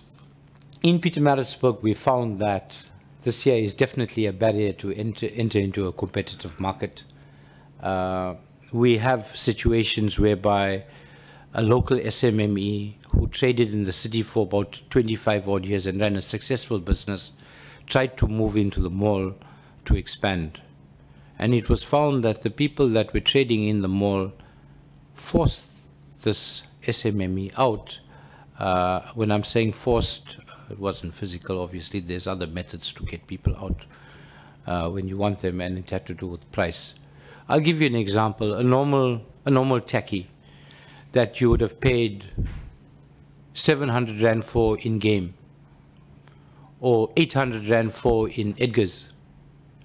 This SMME was providing the very same product for 500 Rand. And you find that that store no more exists. And obviously it had to do with the way the mall was run and the lease agreements and the relationship the developers had with the owners and the finances and so forth. Competition, the next point, sorry, the competition between local and foreign nationals. Yes, that does exist. We have a high number of foreign nationals in our city. To be honest, we can't really quantify at this stage. But if I have to give you a rough figure, and looking at reports that came from South African police services, that figure exceeds 200,000. That's not on any other books but the police services books. And what we found that, and at one stage, and this was once again, I think in the mid to late 2000s, we found that $5 million US, not rands, US dollars, was leaving Pietermaritzburg on a monthly basis. That there is a cause for concern. Once again, plugging the leaks. I would like to add that in our policies and in Pietermaritzburg, when it comes specifically to foreign nationals, they are not discriminated against. If there is a site that's made available and if the individual has a permit or a residence certificate, he is allowed to apply. He's not discriminated against. So even though the above situation holds true, the city is, like, I think, in keeping with national guidelines. Complaints from people, small businesses, they believe that legislation is a hurdle when it comes to registering one's business and conducting one's business, other than it being too costly, and hence they choose to remain informal. The last point on value chains is quite simply this. People found that in Pietermaritzburg, you can get a loaf of bread, same size, same weight, same color, obviously different names, starting from 6 Rand 50 to 16 Rand 50. And that's all within a distance of 5 kilometers. One begs to ask the question, what is going wrong? Specifically in Pietermaritzburg, what's of concern to the city is this. Another figure that's not up on that slide is that we have a poverty, the people that live below the poverty margin is over 25%. Looking at other commodities is fine, but when it comes to food, which is part of poverty alleviation, then we do have a problem. When a quarter of our people are living below the bread line, and there's a fluctuation in price of bread, which one may consider being a stable diet. We'd like this commission to help guide on this one. To conclude, we are thankful for this opportunity to submit and be part of this inquiry. What we would like is that this commission at the end to submit or communicate its findings to the municipality, and that will help us conduct business hopefully in a better way. With that, I would like to say thank you for listening to me. And before we open up to questions, I would just like to ask my colleagues if there's anything that they would like to add that I think I've omitted. Thank you, Commissioners.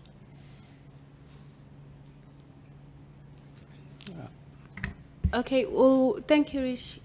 When we had a meeting on Tuesday with Mr. Khumalo, I know that some of the things that we have highlighted in the presentation are things that were not discussed at the meeting, but specifically the things that he was looking at was issues around the zoning, which means issues around town planning, the policies that we use as the municipality to ensure that businesses comply, and also the consequences if business are operating illegally. And also we were asked to look at licensing issues, the legislation, and how we conduct our business, our operations relating to business registration and licensing. So maybe I will hand over to Mr. Khwari, who is the manager of town planning, to maybe just highlight a few things relating to zoning, and then over to Mr. Sithole to highlight issues relating to business registration and licensing. Thank you. Thank you very much, Ms. Lope.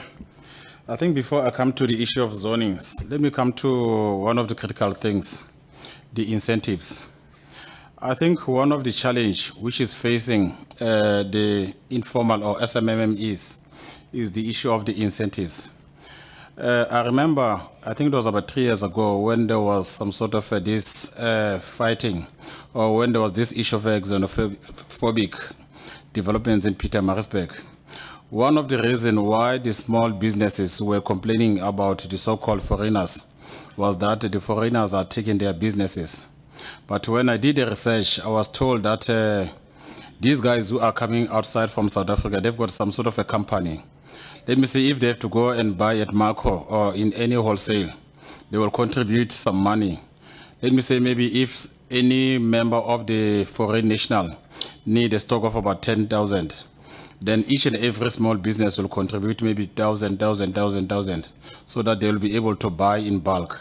So I think that is one of the achievements why these guys are sustainable, or why their businesses is sustainable, the foreigners. The local people from Pietermaritzburg, the problem is that they are working individually. They don't work in group. And I think with regard to the issue of the incentives, it will be critical that I know that the municipality is providing assistance to the small businesses in terms of the advice, but we don't have a proper incentives, tax revenue to provide small businesses to grow. Then the second issue, coming to the issue of town planning, the zoning. The challenge which is facing Pietermaritzburg, we know the history of South Africa.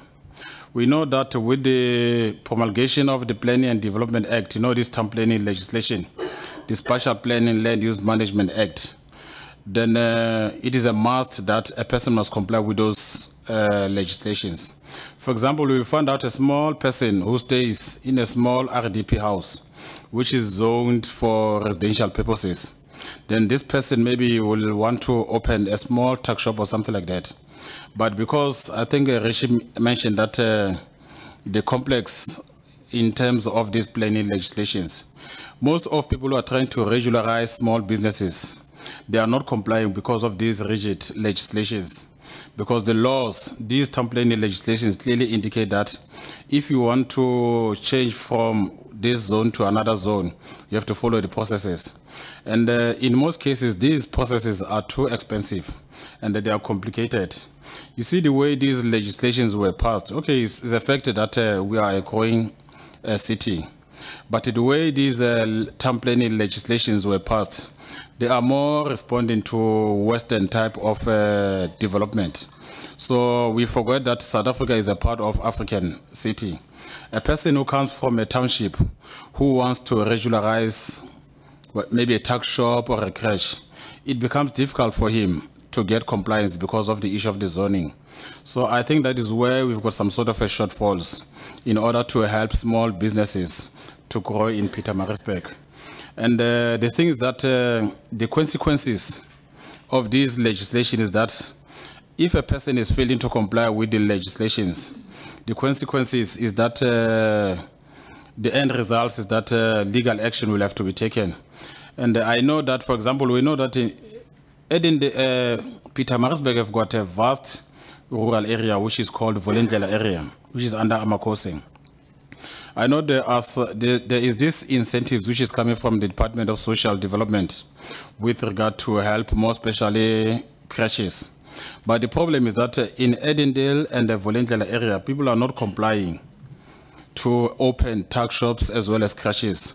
Although the national government is saying that, guys, we've got the money to help small businesses like crashes and tuck shop.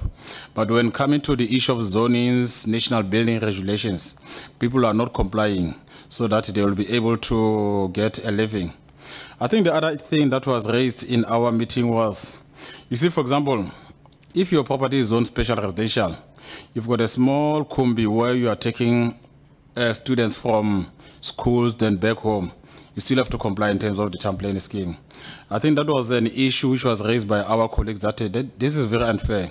You've got your small buggy or anything, but if you're not using it for residential purpose or for a single family, you are using it just to benefit or gain some more money, you still have to do all these complicated town planning processes before you can be able to run a business. I think those are the challenges that we are currently faced with in Pietermaritzburg. Thank you very much.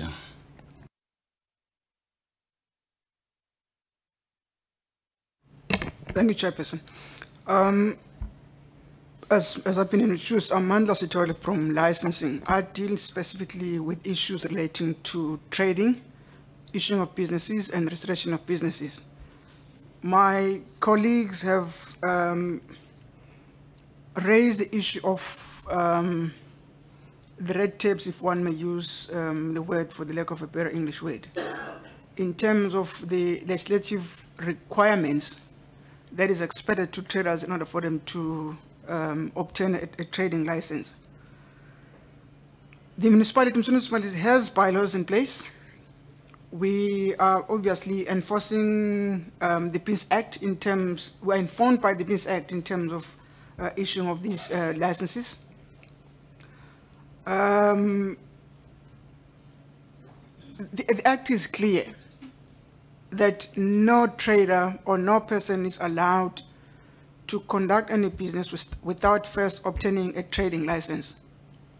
The challenge is how many traders, how many aspirant traders out there who are wanting to legalize their businesses, unfortunately because of the piece of legislation that are there at the moment, that cannot obtain their licenses. That's a challenge that we're facing as Msunduzi. Especially now in the case of our Msunduzi, where we've recently incorporated areas which previously were not part of our scheme. One will ask the question as to why do you really need a trading license? Some have been saying, no, the trade license is required just for the sake of making money. The municipality is trying to make money out of trading license. However, the trading license is required in terms of creating order in the first place and safeguarding the interests and safety of the public. A license is only issued once there's compliance of all the relevant piece of legislation. Basically, the town planning, your building regulation, your environmental health, your fire, in that any piece that's issued has to comply with all these pieces of legislation. In the case of anything happen, at least we safeguard ourselves in terms of making sure that there's proper compliance. Licensing has a complement of staff or inspectors that does inspection of businesses. I'm talking about businesses that have been issued with licenses to make sure that the licenses that were issued by the municipality or the traders that are operating with our license are trading within the perimeters of or within the conditions imposed on their licenses, so that we don't have to issue a license today for a person to off consumption, and then we come next week, the person has got tables and another he's got on consumption. The license, if it wasn't because of this cumbersome process for the legislation, will take in a normal situation, will take within will take almost 15 days for a license to be issued. I'm looking at a situation where an applicant submit all the relevant documentation with compliance with all the relevant units, town planning, fire, and planning. Yes, our municipality has a policy in place which guides as to how a license is issued and how a license also refused in terms of where there is no compliance.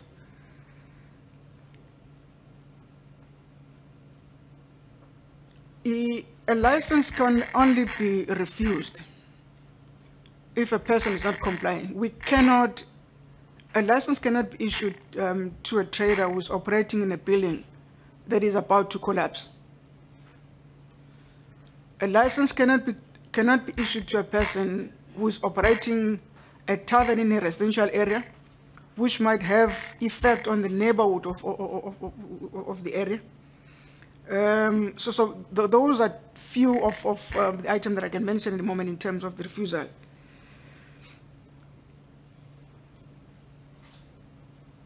Licenses, the entire municipality at this stage, we are sitting with plus minus 3,000 licensed businesses. I'm saying this very mindful of the fact that there is plus minus maybe 1,000 or 2 that are not licensed. They are operating without licenses. Some of them not because of their choices, some of them because they cannot comply. I'm referring to businesses where, in terms of the Liquor Act, where a person was operating a tavern he's been operating a tavern for ages. Now, in terms of the new Liquor Act, he has to renew his license. In order for him to renew his liquor license, he has first to obtain a business license. Unfortunately, if this person is not complying, with our requirements, that person will not be granted the license. Then I can pose a question and ask. Hence, I am saying there are people that are willing to come up and that's a bit, but because of the piece of legislation, which understandably we cannot say we need to do away with those pieces of legislation. But at the same time, again, they are not doing justice to a person out there in a township or in a rural area who wants to regularize his business.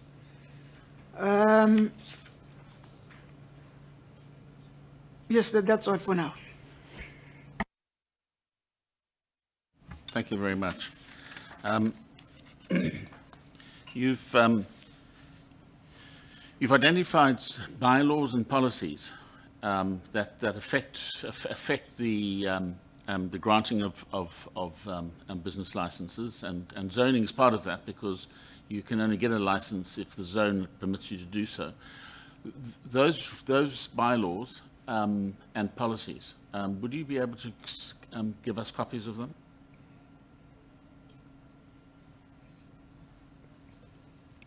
then you say that the zoning creates the difficulty. Now, what do you recommend? How would that challenge be resolved in your view? You've raised the issue that if it's zoned residential, you have to apply for a rezoning of that particular property or earth in order to run a business from it. Now, if you don't have that, then of course you can't regulate these areas at all. So how would you, because you've been thinking about it and you see it as a challenge, I think it's quite important to hear from you as to how you think one can retain zoning legislation which ensures that land use is properly regulated, but at the same time, how would you then deal with the concerns of the very small trader, the informal sector? What would your suggestion be, let's say, to your municipality? Because your municipality, by the way, retains the constitutional power to determine land use. All right. So it is an exclusive functional area of a municipality. Thank you very much, Chairperson. Chairperson, let me just go back. You see, in Pietermaritzburg, for example, in the former townships like Sobantu and Edendale, they used to have a town planning scheme before the Group Areas Act. But during the Group Areas Act, the town planning scheme within those townships were rescinded. So it means that in the former or the so-called black townships, a person could do whatever he wants to do. We all know that the purpose of a town planning scheme is just to bring or to stop any ad hoc development. It's just to maintain the development or the use of the property. Chairperson, as I said earlier on, is that I understand that we are a developing country. And as I mentioned earlier on, is that, these town planning legislations, they are good pieces of legislation. And but the fact is that South Africa is a part of Africa. So if you read those legislations, they are mostly suitable for a first world country like America, Britain, and so forth. But we know the history of South Africa, where black people are coming from.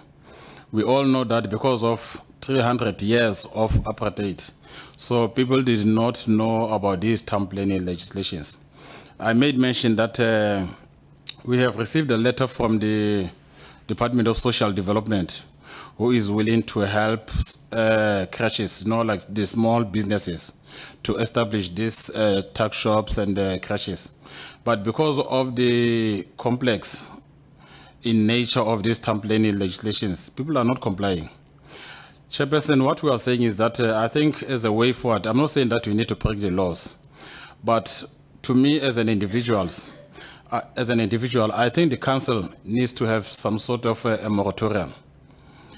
For example, maybe a municipality can grant an approval to establish tuck shops, crèches, and so forth.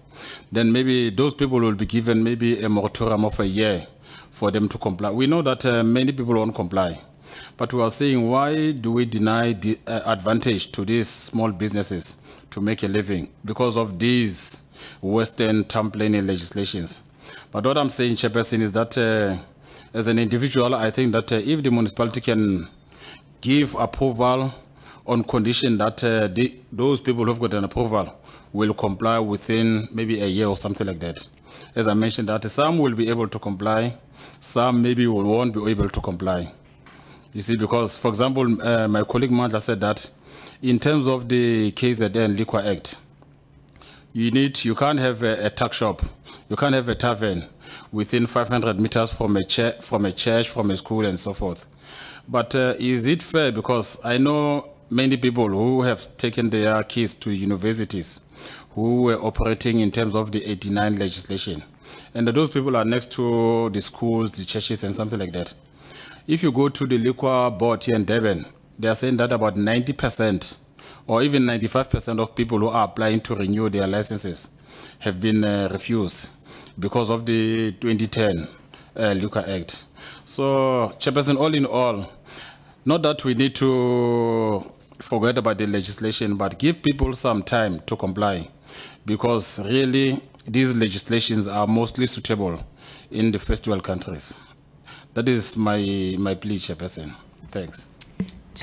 I mean, but sorry, yes. Yes, maybe just to add on what Mr. Hwari is saying, I think maybe it's critical to understand that planning is more on organizing land uses to ensure that what is compatible is grouped together and what is not is taken away. And it has been happening in our country for a long time. But as it's been happening, we are identifying shortfalls.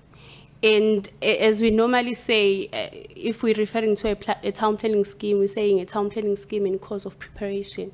Because you can never say it's final. There'll always be a new thing that comes. So whenever there are shortfalls, the municipality has the power to review their policies in order to try and address the gaps. What we are doing as the municipality, there are gaps that we've identified in our policies. We are currently reviewing the town planning scheme. It was initially extended to cover the areas that were previously not covered. But because of the diversity of those areas and what the town planning scheme is allowing presently, there was a need for us to then go out and then review that to cater for what is happening on the ground. And over and above that, as I indicated, policies are not static documents. Council has the final say. If really there are hindrances in how the economy is being developed in our municipality, we can always recommend, obviously with facts, to council, and they can take a decision whether to amend a certain piece of legislation or policy in order to address whatever has been identified as a challenge. Thank you. You say that you've reviewed, and you are in the process of reviewing the town planning scheme, having identified the gaps. Have you got a report or memorandum that identifies these gaps?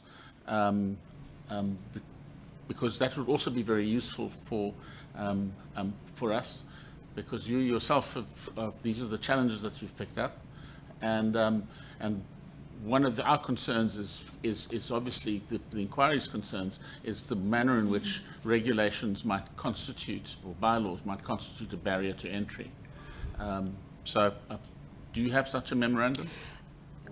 What we have, firstly, is the terms of reference, which we as the municipality prepared, because that's where we identify the issues and what we expect from the revision of the town planning scheme.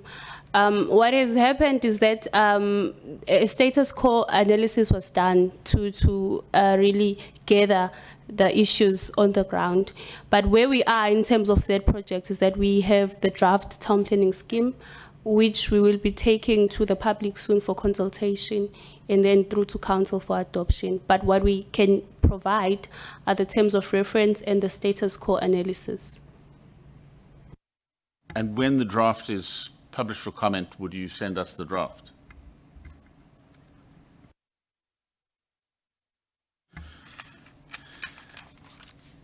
Then just in relation to the issue of trading licenses, business licenses, you said it would take 15 days to get a business license. Is that 15 days without having to go to all different departments and getting their agreement? And is that the experience that traders, is that 15 days, is that the experience of the traders that come to the municipality? The Act gives us 21 days to issue license within 21 days. However, my 15 was based on the experience within our municipality, that if an applicant has furnished us with all the relevant documentation, the circulation to all these 4 departments, it takes a process of 1 week. Then obviously within a space of 15 days, the license will be issued. We at Msunduzi, we are very fortunate that the relevant units are within the very same department, which is sustainable building, fire, and building, town planning, and environmental health. It thus makes it much quicker for us to do the circulation.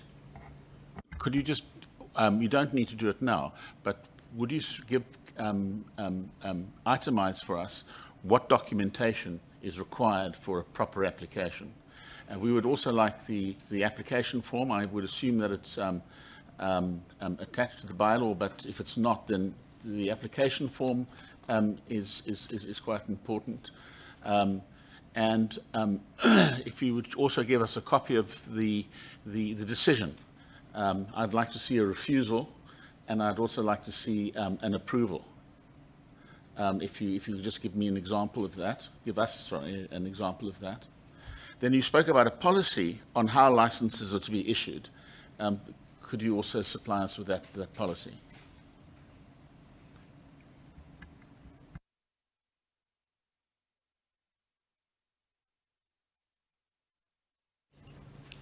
In order for one to apply for a business license, you fill up an application form, prescribed application form, which goes in triplicate. Submission of an application form must be, an application must, you need to attach a copy of an ID. You attach the plan of the property or building where you want to operate. You attach the lease agreement if you are leasing the property where you want to operate. If you own the property, then you need to give us a proof of ownership that this is your property. Again, it would be just very useful, I think, just to, we've taken note of that, but I just, does the application form itself spell out what is required to be there? What support do you give small businesses seeking, or traders seeking to acquire a business license? Do you provide us, does the municipality provide some support in helping them fill the form in? So, for example, at the CCMA, the Commission for Conciliation, Mediation and Arbitration, they have people dedicated to assisting individual employees filling in the form, so that the form is in the proper form when it's submitted. Does the municipality provide such a support for traders? Yes, we do that, Chairperson, but our form is such user-friendly that basically what makes it easier is that your attachment then explain exactly what is required. It's not a such complicated form. Yes, but we do assist where necessary, Chairperson.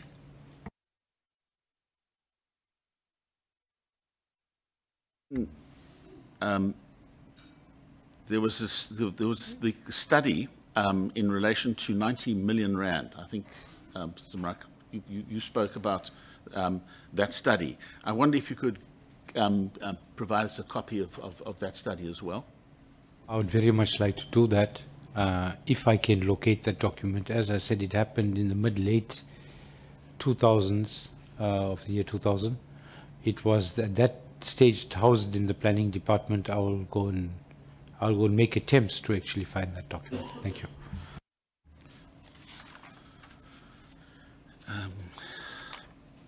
Yeah, I think I'm done. Do you have any questions?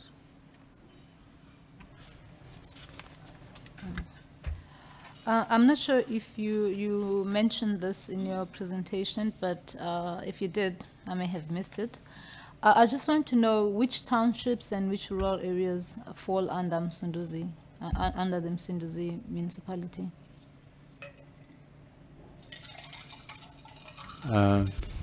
If it's a long list, yeah, just maybe mention the number. In fact, we fell short on that side is because in our original presentation, we did have a copy of a plan of Pietermaritzburg, And in that, in that plan, it showed the old city, the newly incorporated peri-urban area, and the rural area.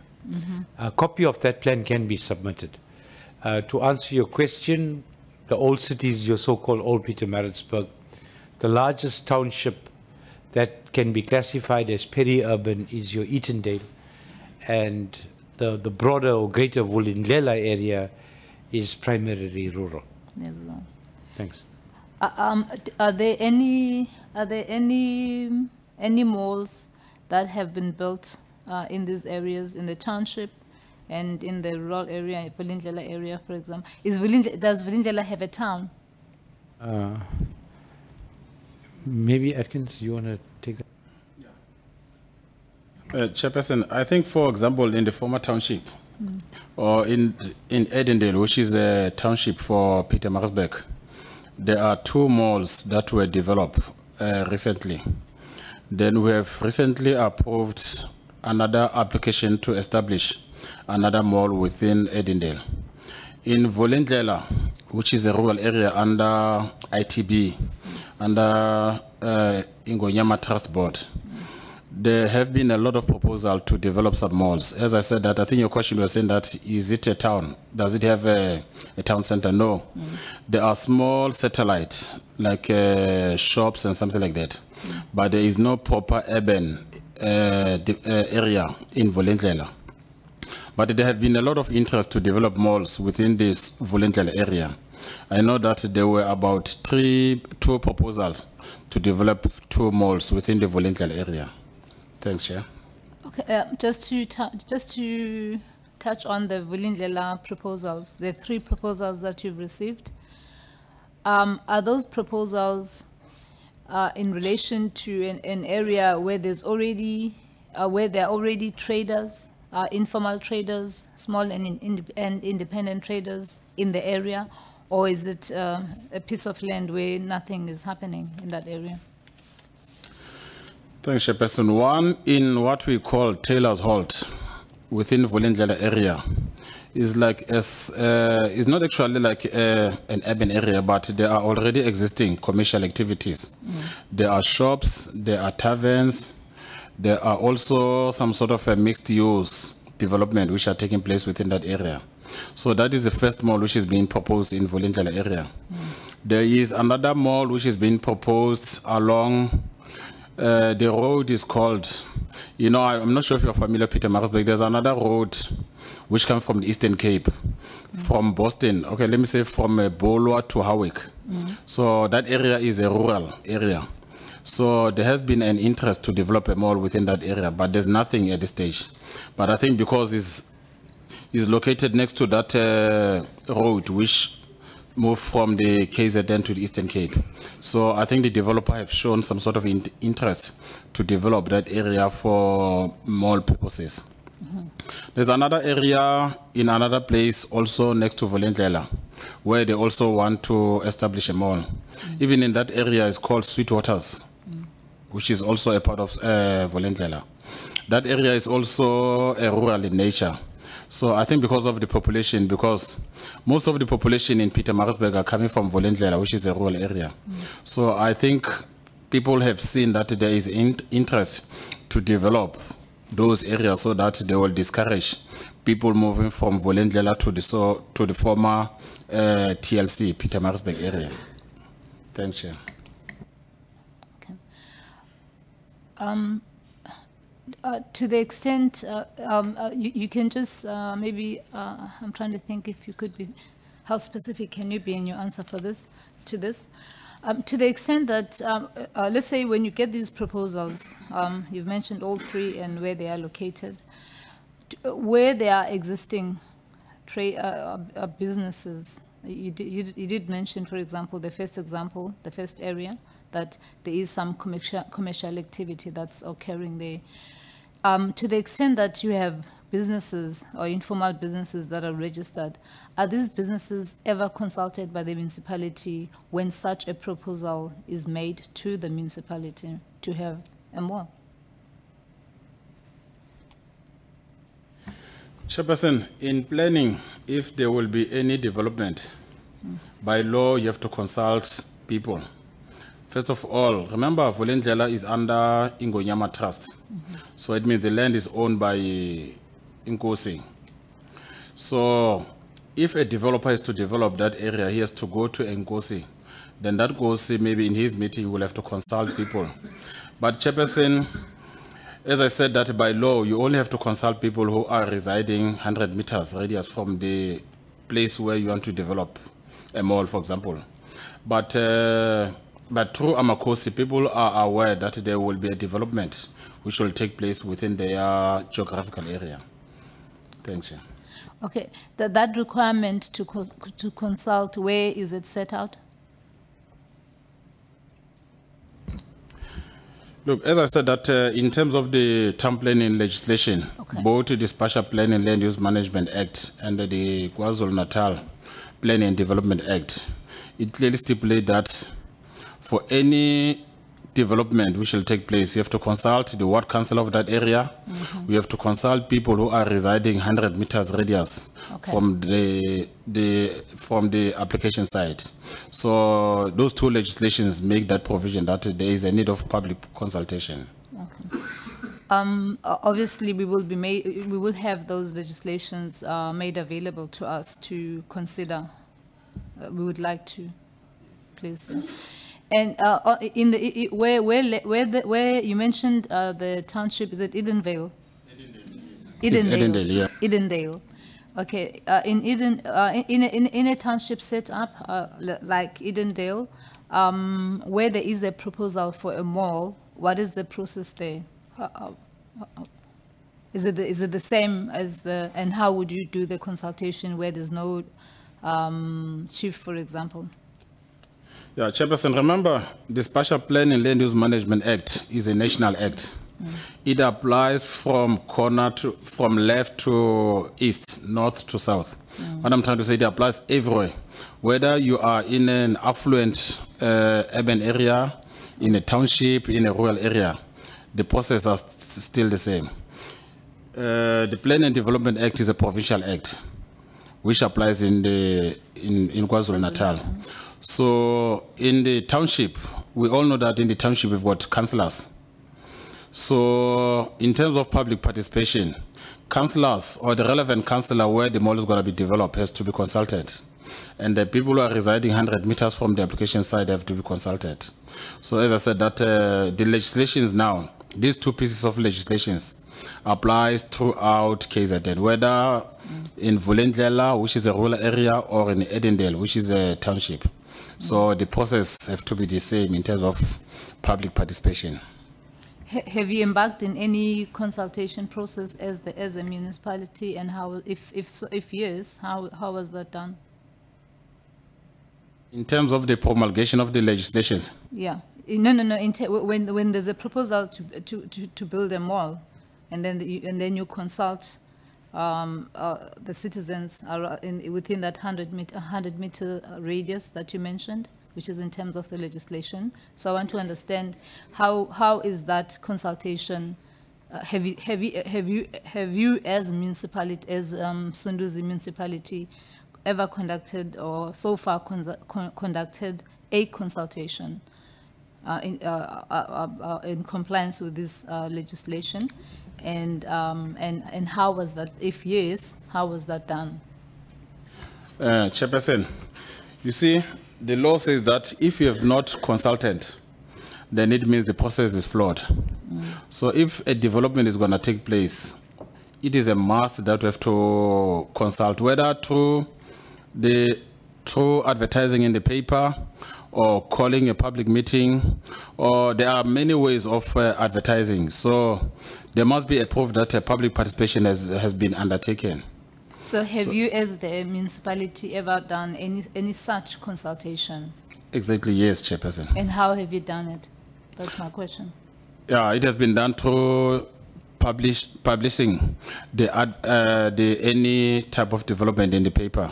So as I said, that in terms of the law, you have to advertise in the paper. We normally advertise in the paper and serve a notice by a registered post within those people who are residing 100 meters from the application site. And we also serve a notice to the relevant ward councillor for that area. Obviously, the paper will be the paper with the Must be the local paper, yes. With the biggest circulation in the area. Yeah. Okay. Okay. And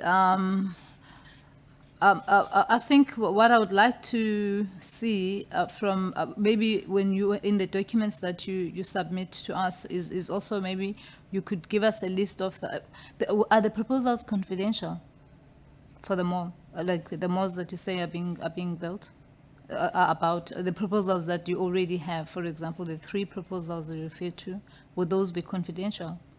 The actual documents. We just want to see how the process unfolds. I think maybe what we can supply is documentation relating to applications already approved, because the proposals are really not our property at this stage. They still belong to the developers. Only when they've been formally lodged to the municipality and they've gone through the processes can we then disclose that information. But where there is approvals, because they've gone through the processes, they were advertised, everybody knows about that information we can make available. Okay.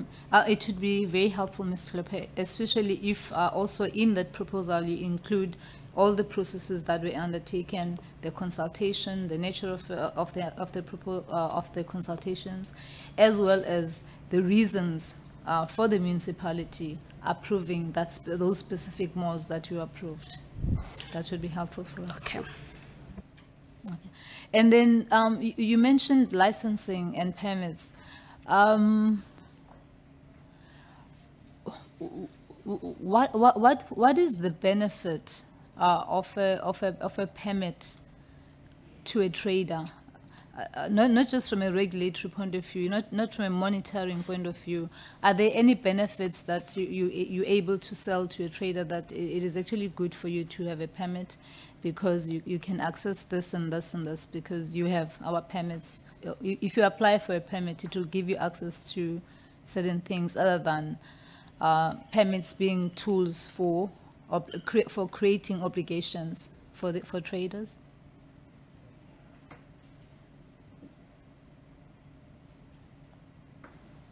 Thank you, Chairperson.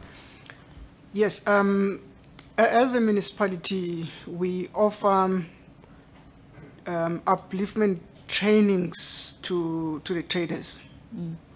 These permits are our only tools of knowing exactly who are we dealing with in terms of our trainings.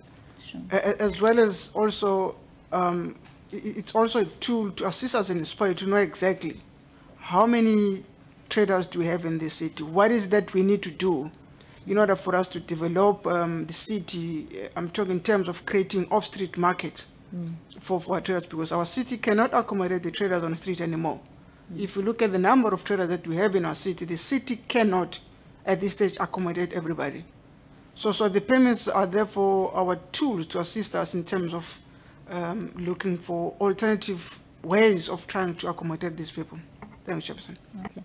My last question is, you know, there's been a huge outcry on how land won't easily be made available to informal traders, and yet it will be easily made available to a mall.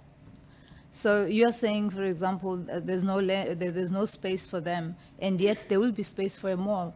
So how is that land suddenly available for a mall and yet not available to the persons who live in that community, who are operating in that community, who are earning who have to earn a livelihood living in that community? Chairperson, maybe my colleagues from planning will assist me, but from where I come from, traders go where there's activity. Yes. In other words, you can identify a suitable place for informal traders, but they will not go there because there are no footprints. So therefore, that is why I'm saying my colleague from planning might assist me, because we try to link the informal trading sites along those nodes where there is activity. So it's a question of whether will they go or not. We have identified certain places within Msunduzi, and to date, those areas are not fully utilized. It goes, in fact, even with the streets, because we allocate most of our informal trades on the street. Some of us, if you are familiar with Pietermaritzburg, you in Victoria Road, you can allocate 35 sites, but nobody will go there, because the type of the activity that is taking place in Victoria Road does not have much walking, so therefore the trading is not viable in that area.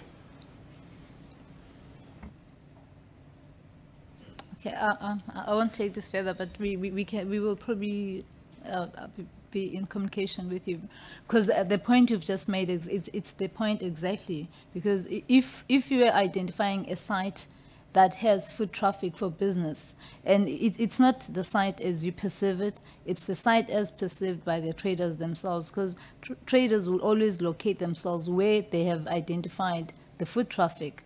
And so therefore it is possible, for example, that you're identifying, you're removing them from sites that are actually lucrative to a site that they know will not be lucrative. But we can speak about this later on. Thank you.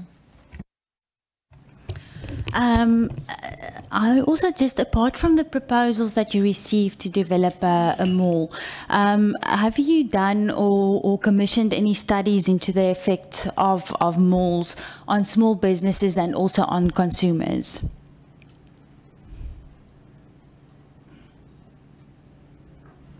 Let me just respond to the later part of the question. If there were any studies that were done with regard to the development of malls, I think maybe my colleagues will answer the first question. In 2000, there was a study which was done by Professor Khan. The study is now called the Khan Report for Pietermaritzburg. So it identified certain areas which still have to be developed for mall purposes. And that document is available. We can even provide it to this commission. So on top of that, I think you are familiar with the guy called Professor Khan. He used to be a town planner as well as a lecturer here in University of Natal. So he did a lot of research about the development of malls. I know in Durban, and as I said, that he also did some studies in Pietermaritzburg with the retail centers, more especially the malls. So that document is available. That has been done, Chairperson. Then I think I will hand over to our colleagues to respond to your first question.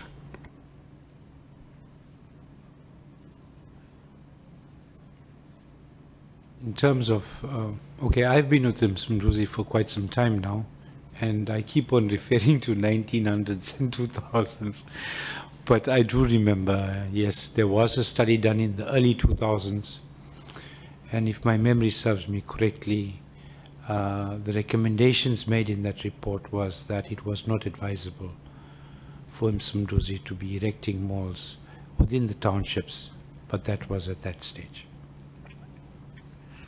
Then, with regards to some of the statistics that you've provided earlier in one of your slides, we've heard from a number of traders, and I think there's a general. I think we take note of concerns with regard to the impact of malls and other issues on traders, and the fact that they are unable to compete with large supermarkets in malls on price specifically. I know you gave an example of the takis that was sold cheaper, but generally the feeling from the public hearings that we've had here in Gauteng specifically and in Cape Town is that smaller traders are unable to compete with the large supermarket chains because of the fact that they can't buy in bulk and they can't compete on price. In your statistics, you've also said that 25% of the population in these areas live below the poverty line. So how, in your view, and I think this is a difficult thing that the inquiry sits with as well and generally, but have you done studies or do you have a view on how to balance these? Because if people, 25% of the population is living below the poverty line, should they not have access to the cheapest products? And I think we do understand that, you know, those very people might be traders as well and must have an income as well. But do you have any views on how to balance these two? I have a personal view that I think goes beyond the realms and boundaries of this commission. But if government is interested, or should I say, I know government is interested, but if government is serious about addressing the imbalances in society, then in effect, and putting a long story short, you'll put your money where your mouth is. For example, when it comes to basic groceries or food, be it your bread, your maize, and whatever is consumed on a daily basis or monthly basis in every household, it's in my opinion, that should be subsidized. In order to start competing with malls and big city centers, it's important for government to start now subsidizing tuck shops who sell basic common foods. That will start creating a more balanced environment. For example, a tuck shop that supplies maize is now getting the maize directly from a supplier as opposed to all the middlemen in between. And it's government's initiative to start, as opposed to giving support to formalized businesses, big businesses and subsidies, try and actually start formalizing or subsidizing your so-called tuck shops, which then can be the distribution points for these essential foods which will address poverty.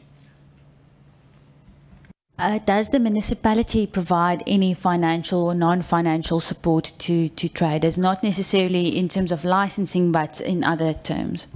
Not financial, but as it stands now, in terms of non-financial support, yes. We conduct training in a number of aspects in how to run your business, basic literacy, numeracy. In some cases, people that advance even computer literacy is because they have actually graduated from being, from where they actually started off. So non-financial support is there. To be honest, it has been skewed, and I think Commissioner made mention to it. If a developer comes in and wants to build a mall, the land is prepared, the barriers are broken, councils have met and decisions have been taken. That's how you will deal with your likes of big business.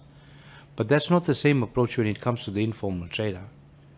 I mentioned in passing to somebody from your commission that might be interesting. In Pietermaritzburg, we have the Informal Economy Chamber. And this chamber constitutes of all traders. It's important to get their views, because they might say something that might be a bit different to what we're saying here. As you said, if it's viewed from their eyes. Thank you. Then just one last issue of clarification, and I apologize if it was mentioned and I missed it. But is a liquor trader expected to hold both a business license and a liquor license?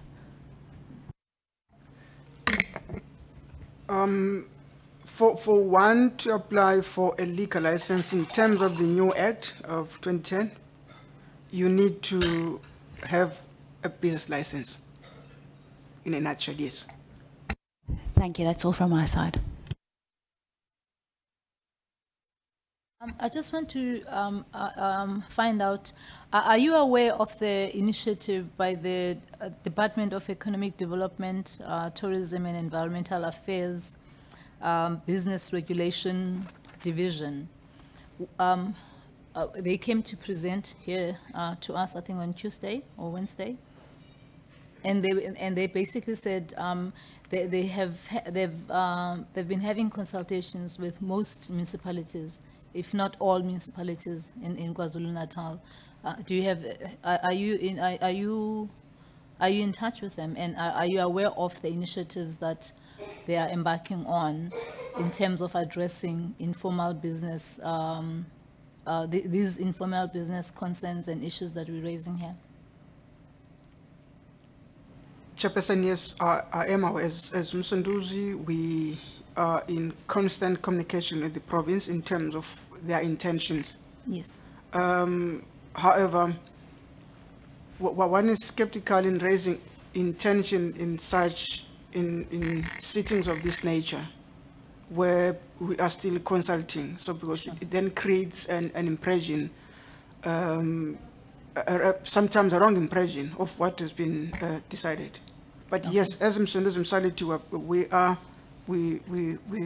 in consultation with the province.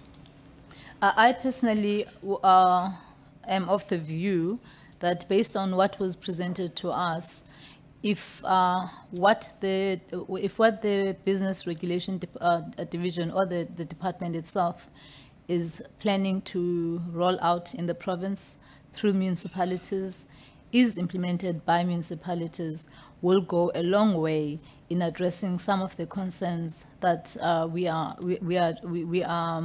that have been raised and that you also speak to here. Would you agree with my feeling about this? Chairperson, I would fully agree. It goes beyond what you're saying. There is what do you call it, KwaZulu-Natal business license bill that is we are going through consultative. Now that bill seeks to rectify the gaps created by the Business Act. Thank you. Because as we stand today, the Business Act only requires certain businesses to be licensed. Item 1, 2, and 3, and others like hardware and others they don't require license. So therefore, like I said, Chairperson, I was kind of skeptical in raising stuff that is under, yes. Okay. So you, no, I just wanted to see if you're in agreement as to the role that that initiative may have on informal businesses. Yes, I am in full agreement, yes. Sure, if properly implemented. By the municipality. Well, thank you. Okay, let's take this opportunity of thanking you very much for coming. Been very informative, and I hope that you can provide us with that material because, to be quite frank, we've not had the same cooperation with other municipalities that we've had with you. And so thank you very much. We have another stakeholder, is that correct? No. Yes? No, I don't want to wait 5 minutes. Where's the stakeholder? You know, we've... Okay.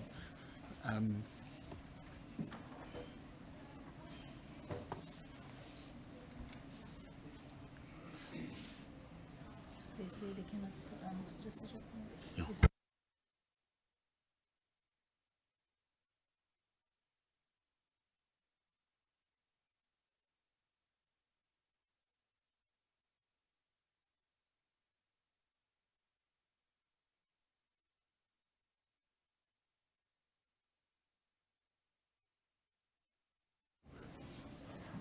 We're going to wait 5 minutes for him, but I don't want to clear the room. I want to.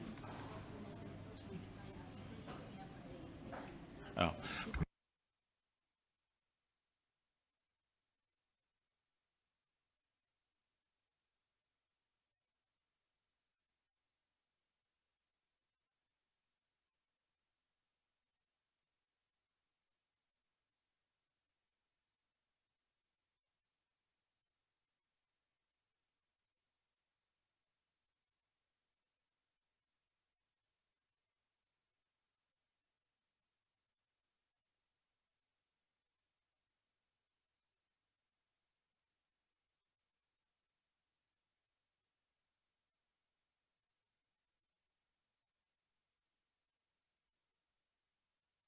Apparently, we can't locate him, so we are going to close this the public hearings in KwaZulu-Natal, and I want to thank everyone for many of you I see have come each day, and I hope that that the inquiry and the information that was produced is relevant and useful. Certainly, I think, as speaking for the two of us and the technical team, I think we received a lot more information